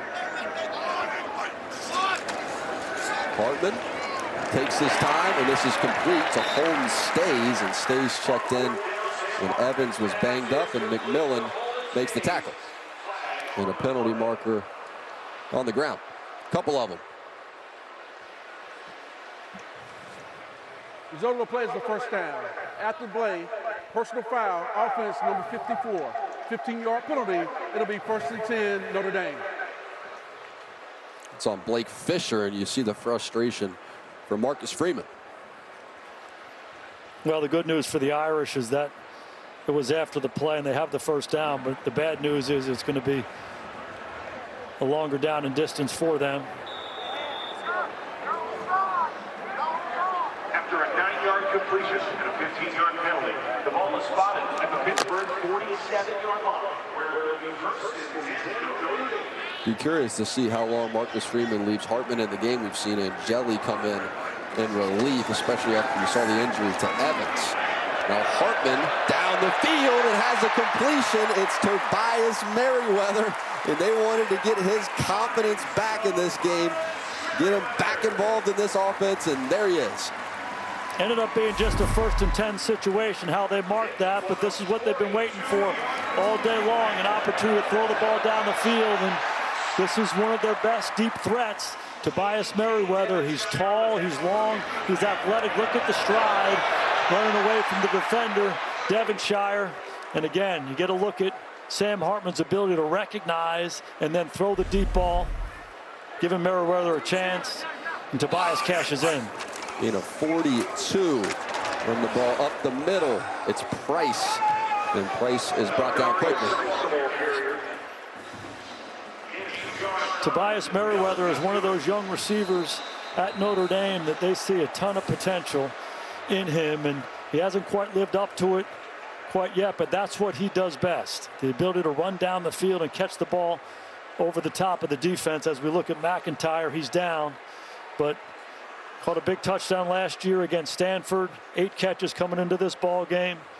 But that's what he does. Runs up on the defender and go get that deep ball. Sam gave him a chance, and Tobias made the play. It's Javon McIntyre on the field for Pitt, getting some attention. And let's check in with the studio for a game break. Notre Dame is at Clemson next Saturday. The Tigers were in Raleigh today taking on NC State. This was a huge moment. Cade Klubnik's pass tipped and picked off by Peyton Wilson, who takes it all the way back. NC State with a win 24-17. Clemson falls to 4-4. They will not have double-digit wins for the first time since 2010. Ahmed, thank you very much. And it has just been a difficult season, even going back to week 1 for Clemson. And Dabo, admittedly, is not very into the transfer portal. He likes to build his program in a different way and starting to struggle in this new era of college football. We'll see how it plays out, of course, coming up on the Irish schedule. It's such a great observation about their program down there, because it has been a developmental program. They've certainly gotten some great 4- and 5-star players through the years, but so many of their guys, they grow in-house. And as we go through this college season, the transfer portal is alive and well. A lot of veteran players, juniors and seniors and graduate seniors are showing up on these rosters, and Clemson's going to have to kind of make the adjustment and grow with the times, because it certainly worked against them so far and showing up on the field. That is one heck of a wave that is making its way around Sure Notre is. Dame Stadium right now before a 2nd and goal. Hartman hands it off. Audric Estime, he's got another touchdown. Amazing watching that patience mixed with that power.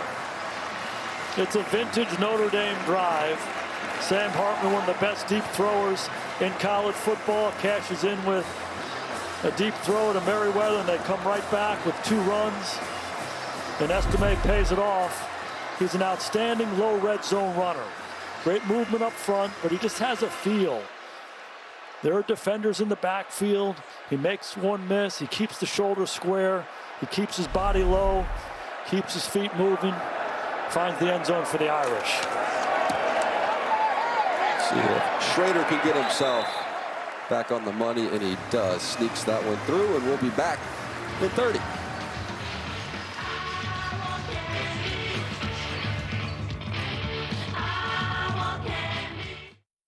Well, 7 plays, 55 yards, 4:06 off the clock. Hartman 3 for 3 on that drive for 60 yards. Only getting Tobias Merriweather back involved, but he really is exactly what this offense needs as the season progresses. They need that length, somebody who can stride out. They're at the wide receiver position, still a young guy, and they're trying to get that confidence returned to his game, as a fair catch is called for here by Kenny Johnson. This is Above the Rest, brought to you by Jersey Mike Subs. It all started with this right here. Chris Tyree, he breaks 6 tackles, spins, and runs away. The long snapper has no chance. That got Notre Dame started. Then they put him in the slot. He runs a seam. Sam Hartman, another one of these great throws down the field. Tyree goes and gets it in traffic. That's what got Notre Dame started. The special teams return, and then the big play on offense to Tyree, and concerted effort by this Notre Dame coaching staff to get number 4 some opportunities, and it's paid off for him.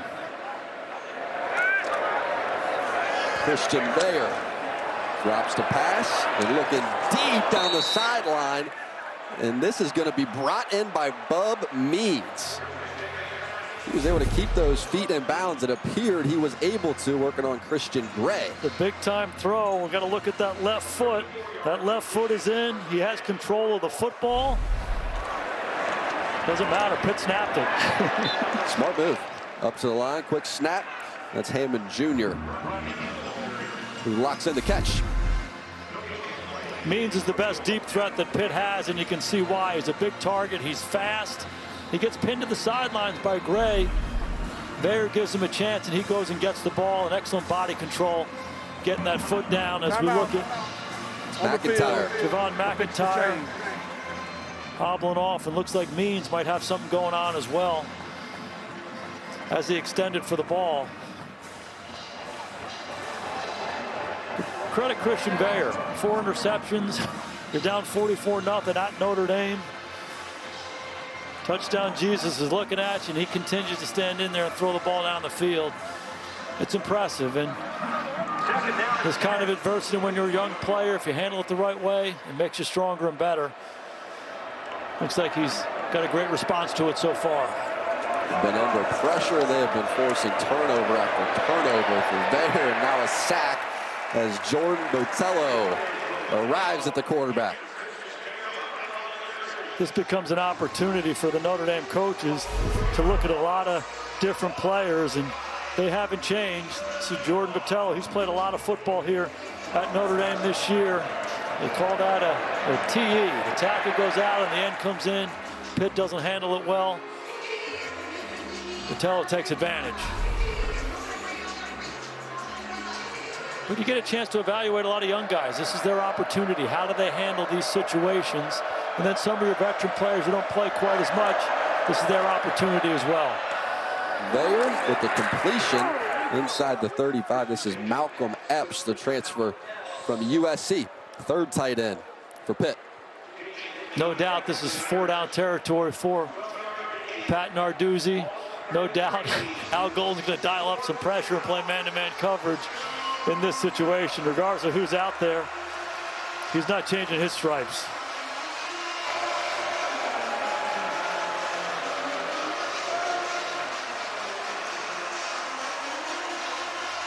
I think they're going to let it go to the quarter here. Flip it around the other way. Get a chance to talk about it. So at the end of 3, it's been all Irish. Al Golden's defense pitching a shutout. Offense starting to find the gear. Ground game getting going. Interceptions one after another. Special teams coming up big. Notre Dame putting on a show.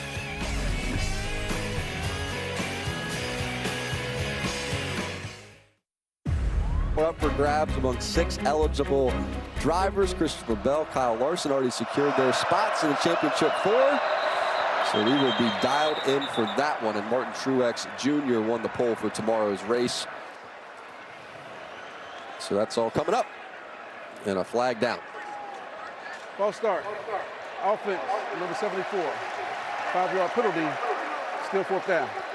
So all the mixing and changing up of this offensive line, and that's Terrence Enos, who's getting some playing time due to injuries, and he moved. That was a 4th and 2, and Pitt was early. Notre Dame was going to blitz. Creates a 4th and 7. Narduzzi sends that punt team out.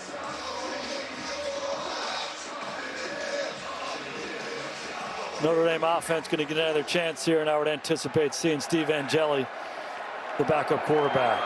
Junko. It's Narduzzi doing with that stopwatch over there. You see that? That's Faison who steps up and calls the fair catch. There was a Nico Freeman in that same game that had a long run that was negated by only having 1 flag on. Whose responsibility is to make sure the young man has 2 flags on? I think it would be the guy in the huddle, which could be me, but you might be able to blame Coach Stanley on the sideline. You're passing blame. Come on, Tim. You got to own it now.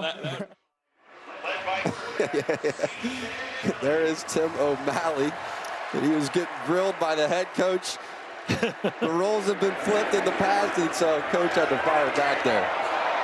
Angeli in the game. Jeremiah Love with the football. He is the burner in this backfield, and Love down the sideline. Ball came out right there at the end. He was down first. He'll pick it up and flip it back to the ref just to make sure. Couple things to unwrap there. O'Malley and Marcus Freeman's sons both play on the same flag football team. O'Malley's the coach, and Marcus was pleased that his son only had 1 flag on, and O'Malley seemed to be skirting his responsibility in it. And, you know, when you're a backup quarterback like Steve Angeli, throw the ball to the backs. Good things happen. He's a smart guy. Spit it out wide. Let the runner do the rest for you. Good start. See what Steve Angeli has. And the football off, and Audric Estime is still in the game, and Estime keeps thundering forward. But that is the same young Freeman that would go fishing with Sam Hartman. Yes. And Marcus Freeman would say, I love that you're going fishing, but Sam, will you just teach him how to fish while you're out there? He's coming back, his line's all tangled up. You said, you got to teach him how to fish if you're going to take him out there with you, and Sam has. Sam just loves fishing. Yeah, difference between a coach's life and a player's life. Sam's got a little more time. Marcus is over at the office. And right. Sam took that responsibility. It's a fun story. Sam got to a lot of those flag football games as well, so all part of the community here at Notre Dame. And Jelly, and it is somewhat hard to believe Audric Estime is still in the game, but no surprise that he's still moving forward. The constant is this offensive line. They continued to be dominant up front, running the football between the tackles, coming off the ball. See Joe Alt, the double team on the backside, and Audric Estime can find that softness and get north and south. And it's always fun for me, being a Jersey guy, and Jelly's a Bergen Catholic guy, and Estime is a St. Joe's guy. Those guys are bitter rivals in that Catholic high schools in New Jersey, and Jelly relying on the big fella. Here's Estime, and he is brought down maybe a yard on that line of scrimmage. He's over 100 yards for the 4th time this year. It's really an amazing pipeline between New Jersey and South Bend. A number of guys. We talked about St. Joe's. Estime is from there. Howard Cross is from there. It's the same school that produced the McCourty brothers. At St. Peter's, the Adamalola brothers, Shane Simon, who's now at Pitt, former Notre Dame guy, and then the other school in the mix, Bergen Catholic. There's Angeli, Jean-Baptiste, defensive end for Notre Dame, all from the same school, all played together or against each other growing up, and now they're all here in South Bend playing together today. And Jelly trying to put some good plays on tape. Flips it out to Jabron Payne, who has been one of the favorites in that running back room to throw the ball to. Caught the touchdown against USC as well.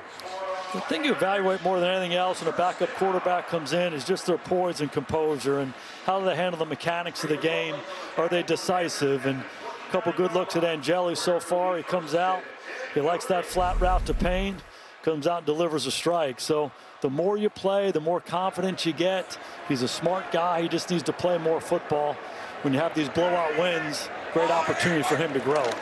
Coach Hartman will be moving on next year, or likely to the NFL, as now this is Price who breaks loose, and Price goes inside the 20. A beautiful cut by him, as he's not going to be carried down inside the 10. Billy Schrouth took him for a ride. Jadarian Price is such an impressive back. He had the big kickoff return a couple weeks ago against USC. He had the touchdown run earlier. Just watch the lateral quickness, watch his lower body, see how he can hit and bounce and capture the edge, and then just watch him finish. He's not going to run out of bounds. He makes a miss, and then he finishes going north and south time and time again. He's a hard guy to bring down, and you love the effort and the hustle by Schrouth as well. Helping, pushing him forward. That's his version of the tush push. Gain of 22. Here's Price down to the 5. And a little pushing and shoving there at the conclusion. And sometimes when you're observing a game like this, hey, the game's around, it's 44-0, this is meaningless. If you're one of these players on either side, it is so meaningful. Taken from a guy who was a backup for most of his career, you're dying for these opportunities to grow and get better across the board. So both Notre Dame and Pitt substituting some guys in, and coaches are making their evaluations. A big impact on the opportunities they get in the future. Nobody makes scoring touchdowns look easier than Audric Estime. You saw him trot back onto the field. Heavy formation. Ball goes to Estime. Estime in for the touchdown. You already knew what was coming. Count him up. It's really incredible. The Bergen Catholic guy giving the ball to the St. Joe's guy, and why not? Estime is the best red zone runner in the country. Time and time again, we see them run this same kind of play. Tight end pulls, that stays. The biggest thing is number 7 going north and south behind that big offensive line. And fortunate to coach Ezekiel Elliott in Dallas for a number of years. He was fantastic down here as well. They kind of remind me of each other. Big, strong guys who know how to find the goal line. How will the NFL view Audric Estime? I think pretty positively. Just put the tape on. 230 pounds, and the more they look at him, they'll find out that he's probably more of a complete back than you might think. Quicker, more athletic, can catch and protect, and certainly can find the end zone.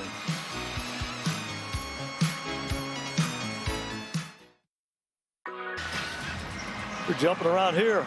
3 little pigs. Pumpkin heads. There has been some great costumes in attendance. It's been a party as it's been all Irish from the jump.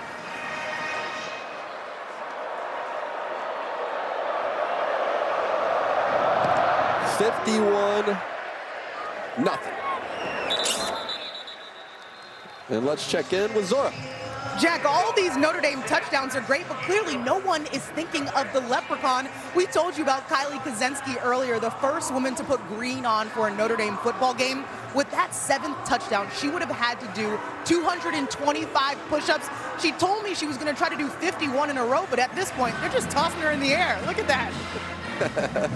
She's got great energy about her, don't she? That's a little lighter. How great is that? That is fantastic. It's like a little Notre Dame helmet, huh? Teach them young. Great stuff. What a day for an Irish fan. A new quarterback into the game here for Pitt. This is Nate Yarnell, who checks in for Vayer.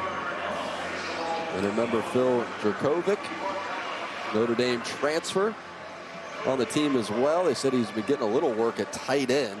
So they're going to go with Yarnell here, coming in, the sophomore from Austin, Texas.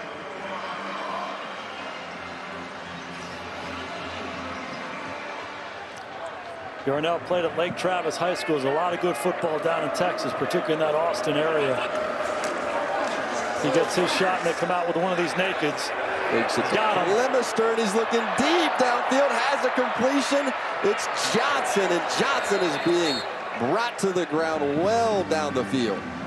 So it's the second tight end, and Bartholomew has been quiet. Carter Johnson gets going. It's that same concept. It's a naked. They're going to bring a guy here, and then Johnson's going to run a high-angle corner route.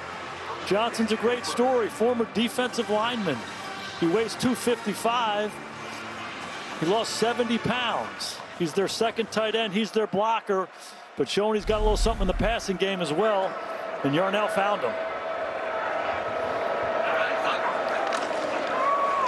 Yarnell back to the air, puts a lot of air under this pass, and it is going to be caught for the touchdown. Mumpfield ran right underneath of it. Beautifully thrown ball there by Nate Yarnell. Yarnell saw the man-to-man coverage outside. Mumpfield, good patience at the line of scrimmage. He's got a tighten down split. There's a lot of room outside, and you said it. Yarnell put a lot of air on it. It's good coverage, excellent concentration through the down by Mumpfield. Defenders draped all over him. He finishes the play.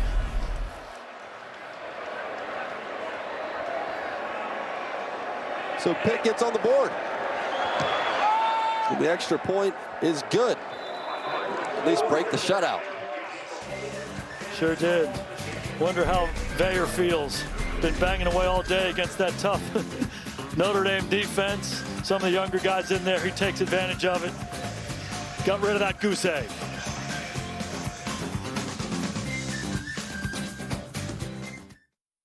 Team, of course, resonates with both fan bases watching this game. Pitt able to upset them. And Notre Dame in this season, who knows what the conversations may be if it wasn't for that trip to Louisville. They went down there in that game, had the offensive line a little banged up, had Thomas as well as Greathouse, who were dealing with hamstrings and really were not active in that game. And they got caught by Louisville. Now on the return, this is Price who brings it out across the 35.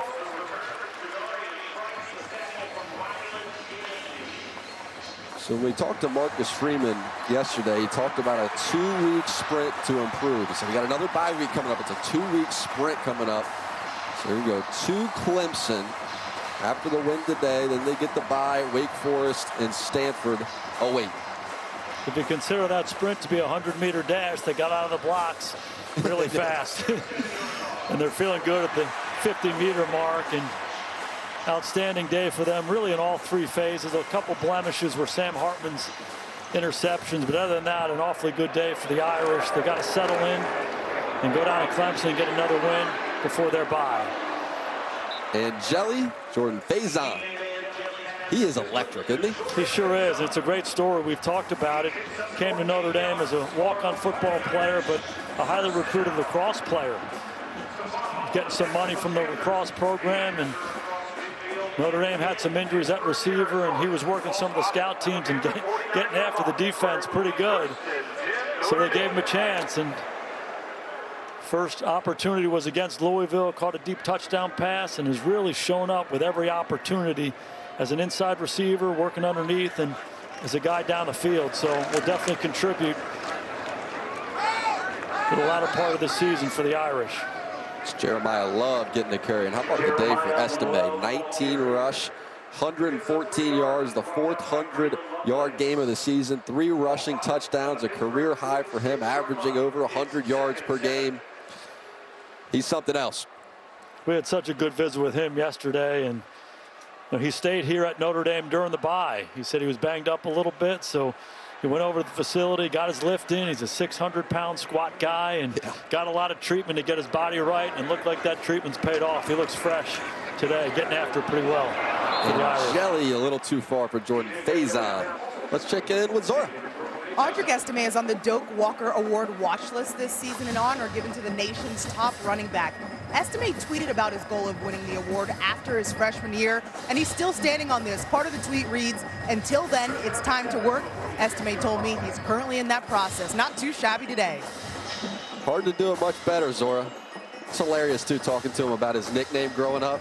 What they used to call him, Bulldog. We said, why Bulldog? He said, I'd be out there playing flag football, and I'd be trying to tackle everybody. So he said, you're the Bulldog. I just love the other description. Why do you, Bulldog? Everybody told me I was ferocious. When I was 6 years old, I was ferocious. Still is. And Jelly to the air. Nice completion here. So you start to see with the new offensive line in the game, Braylon James in the game, true freshman. Start to get a glimpse into the future of the Irish late in this game. You sure do. And Steve Angeli, the quarterback, has been impressive. They've run the ball well since he's been in there, but he's been efficient. He's on time. He's accurate time and time again. And again, the more these guys play at that position, the better they get. And it's a good environment right now. Notre Dame's better than Pitt. They're controlling the line of scrimmage, but he's doing his part as well. And Jelly looking good. 4 for 5, 65 yards since he's entered the game. Tobias Merriweather in motion. Jeremiah Love gets the football. Jeremiah Love on the carry. This offensive line, and even if you go back to the Louisville game, we mentioned it, when they were rotating, a few of those linemen, we saw Billy Shrout, Kristofik as well, who were coming in during that game and really were challenged and beat on a handful of plays. But they feel like they've come to the best combination here with Coogan, Carell, and Spindler, who have sort of been this original 5 this season. The interior of the offensive line has been a work in progress. Of course, Alt and Fisher, the tackles have been tremendous. And just talking to the coaching staff about Alt yesterday, Freeman was saying, I've just never been around an offensive lineman like him. Nothing even close. Outside, Tobias Merriweather with the grab. There's a great tradition of offensive linemen here at Notre Dame, and Joe Alt's the next in that line. He's the left tackle. He's 6'8", he's 315 pounds.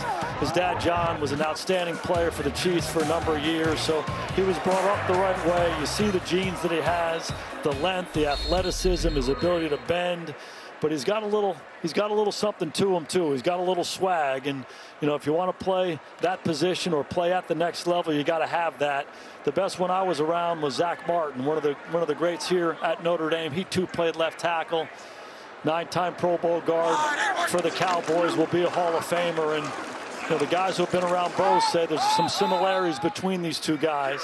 I would see Alt staying at tackle in the NFL just because of his size and his length, but he has that same demeanor, that desire to be great each and every day. And just look at the stats right there. The guy simply doesn't allow pressures.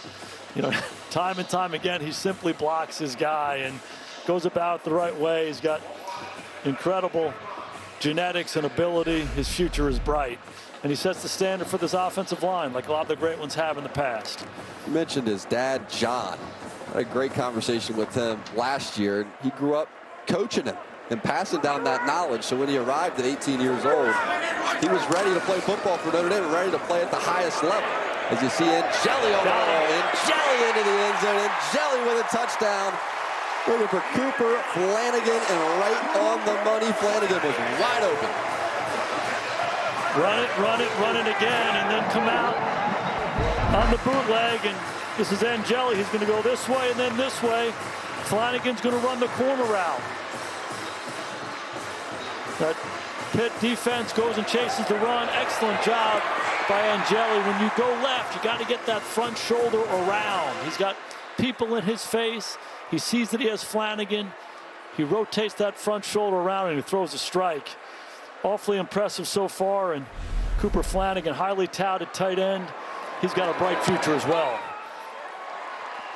Marcus Freeman, Jared Parker talking a lot about just the improvement that they've seen from Angeli. Of course, getting to learn and study behind Sam Hartman.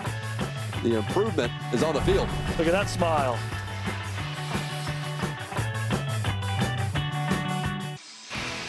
Next Saturday, exclusively on Peacock, Iowa heads to Chicago to take on Northwestern at the historic Wrigley Field. 3:30 Eastern, 2:30 Central on Peacock.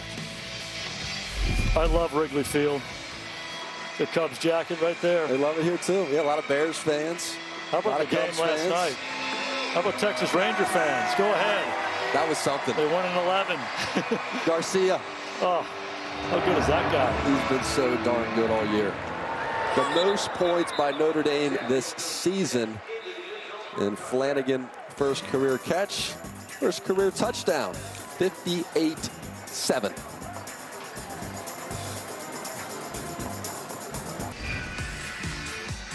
Jack, a lot of spectacular plays been made outside, but you and I both know the game's all about what happens up front. Two unsung guys for Notre Dame. Defensive tackle Riley Mills and nose tackle Howard Cross. These guys have been everywhere, controlling the line of scrimmage, both in the run game and the pass game. And 75% of the takeaways, it starts in the pocket. One more time, Howard Cross in the face of quarterback Christian Bayer, forcing the errant throw. Those guys have been everywhere all year long. No different today. Sibo Flemister with some space. And Flemister is going to be tackled by Joshua Burnham. And Cross and Mills, talking with Marcus Freeman, he mentioned that USC game plan. And he said the key was that we were able to stop the run with fewer guys committed to the run. They were pass calls. And when you do that, somebody has to beat a block. And so often it was Mills, it was Cross. And you look around the country, the most pressures by interior defensive linemen. Cross right there in that 2 spot leads the defense with 25 quarterback pressures. And as these turnovers have stacked up so many times, he's getting to the quarterback. He sure is. And that name is familiar to you as football fans. Howard Cross's dad played in the NFL for a long time, was a teammate of mine with the Giants, one of the best blocking tight ends in the history of the National Football League. And he brought that young man up the right way. He plays the game the right way. A little bit undersized. There's a look at old Howard Cross. Look at how long his arms are, how big his hands are. How great is that? That's a young Howard Cross right there. There's all three of them. Howard's dad right there. And, you know, they brought him up the right way. He plays the right way. His get off, the way he plays with his hands, his leverage, but maybe most importantly, the relentless spirit. This guy is nonstop. And he's a guy who's a little undersized when you talk about the NFL, but all you got to do is watch him play. There's no doubt he's going to play at the next level. And really the same thing with Riley Mills. Yep. Had a good visit with Al Golden yesterday. We both asked him, is he an NFL player? He said, absolutely. Look for a team like Pittsburgh to draft him, to do all the dirty work inside. So those two guys, man, in the defensive tackle positions, unsung guys, but make a huge difference on this Notre Dame defense. Mills 6'5", 306, and it's all muscle. Just can outpower so many offensive linemen. We've seen that throughout the course of this year. Yarnell, and nothing doing. Pressure one more time by some of the young guys, the backups here for Notre Dame. Yarnell tried to take a shot out of corner route. Looks like Narduzzi's gonna punt this thing away, and disappointing for Pitt to come into this game and have this kind of showing.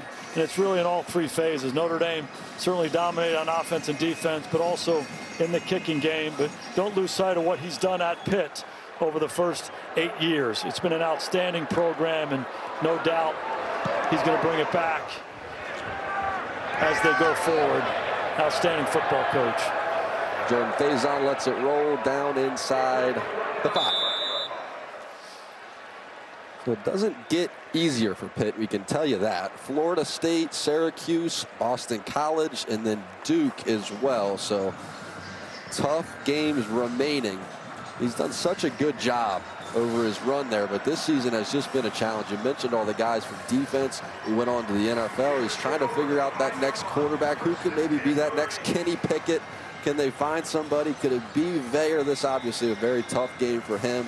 They love his demeanor, but offensively this year has not been pretty. Yeah, when Pickett and Addison were there, Jordan Addison, now with the Minnesota Vikings, they're one of the best offenses in the country, but hard to replace those guys. Lost a lot of guys to the NFL on defense, so it's tough sled until they bolster up that roster one more time. And that schedule, Florida State, one of the best teams in the country. They won again today, done an outstanding job down there. They'll certainly be a contender for one of those 4 playoff spots as they go forward. But the big thing for Narduzzi and his staff is to keep the spirit of this group up and finish the season the right way. And for Notre Dame, this is exactly what you wanted in a game like this.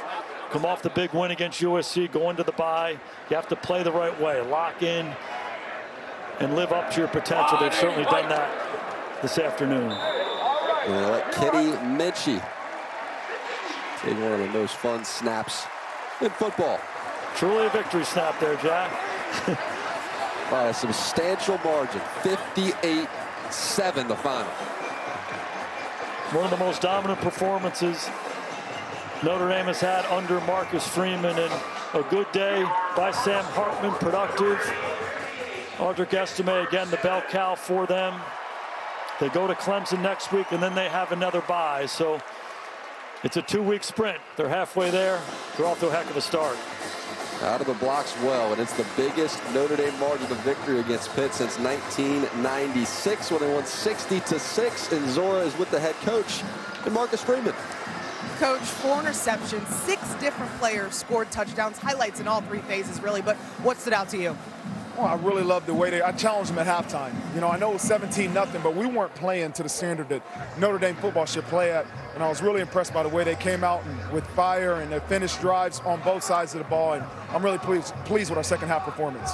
You challenged your team, like you mentioned, to be smart and finish plays. What does it mean to have them respond when you charge them in that way? Well, I think it's just a great reminder as coaches. They'll respond to being challenged, and sometimes we got to make sure we challenge them in the right ways to get the result that we want. But this team wants to be great, and it's our job to help them get there. Your defense left its mark on this one. How'd they do it? They did a great job, man. Coach Golden's done a great job. I'm still a little bit upset about the 7 points that are on the board, but you know, it's about continuing to play into the standard that we set. I don't care who's in the game, and I'm really pleased though with the overall effort of this team. Thanks, Coach. All right, thank you. Zora, coach, thank you. And him being upset about those 7 points gives you a little insight into his frame of mind. Coming off of that Louisville loss and how he's looked at the rest of this season as we listen in to the alma mater.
for our director, Tim Nelson, our producer, Stephen Greenberg, spotter, Malibu, Kelly Hayes, and on stats, Dave Ellis doing a great job.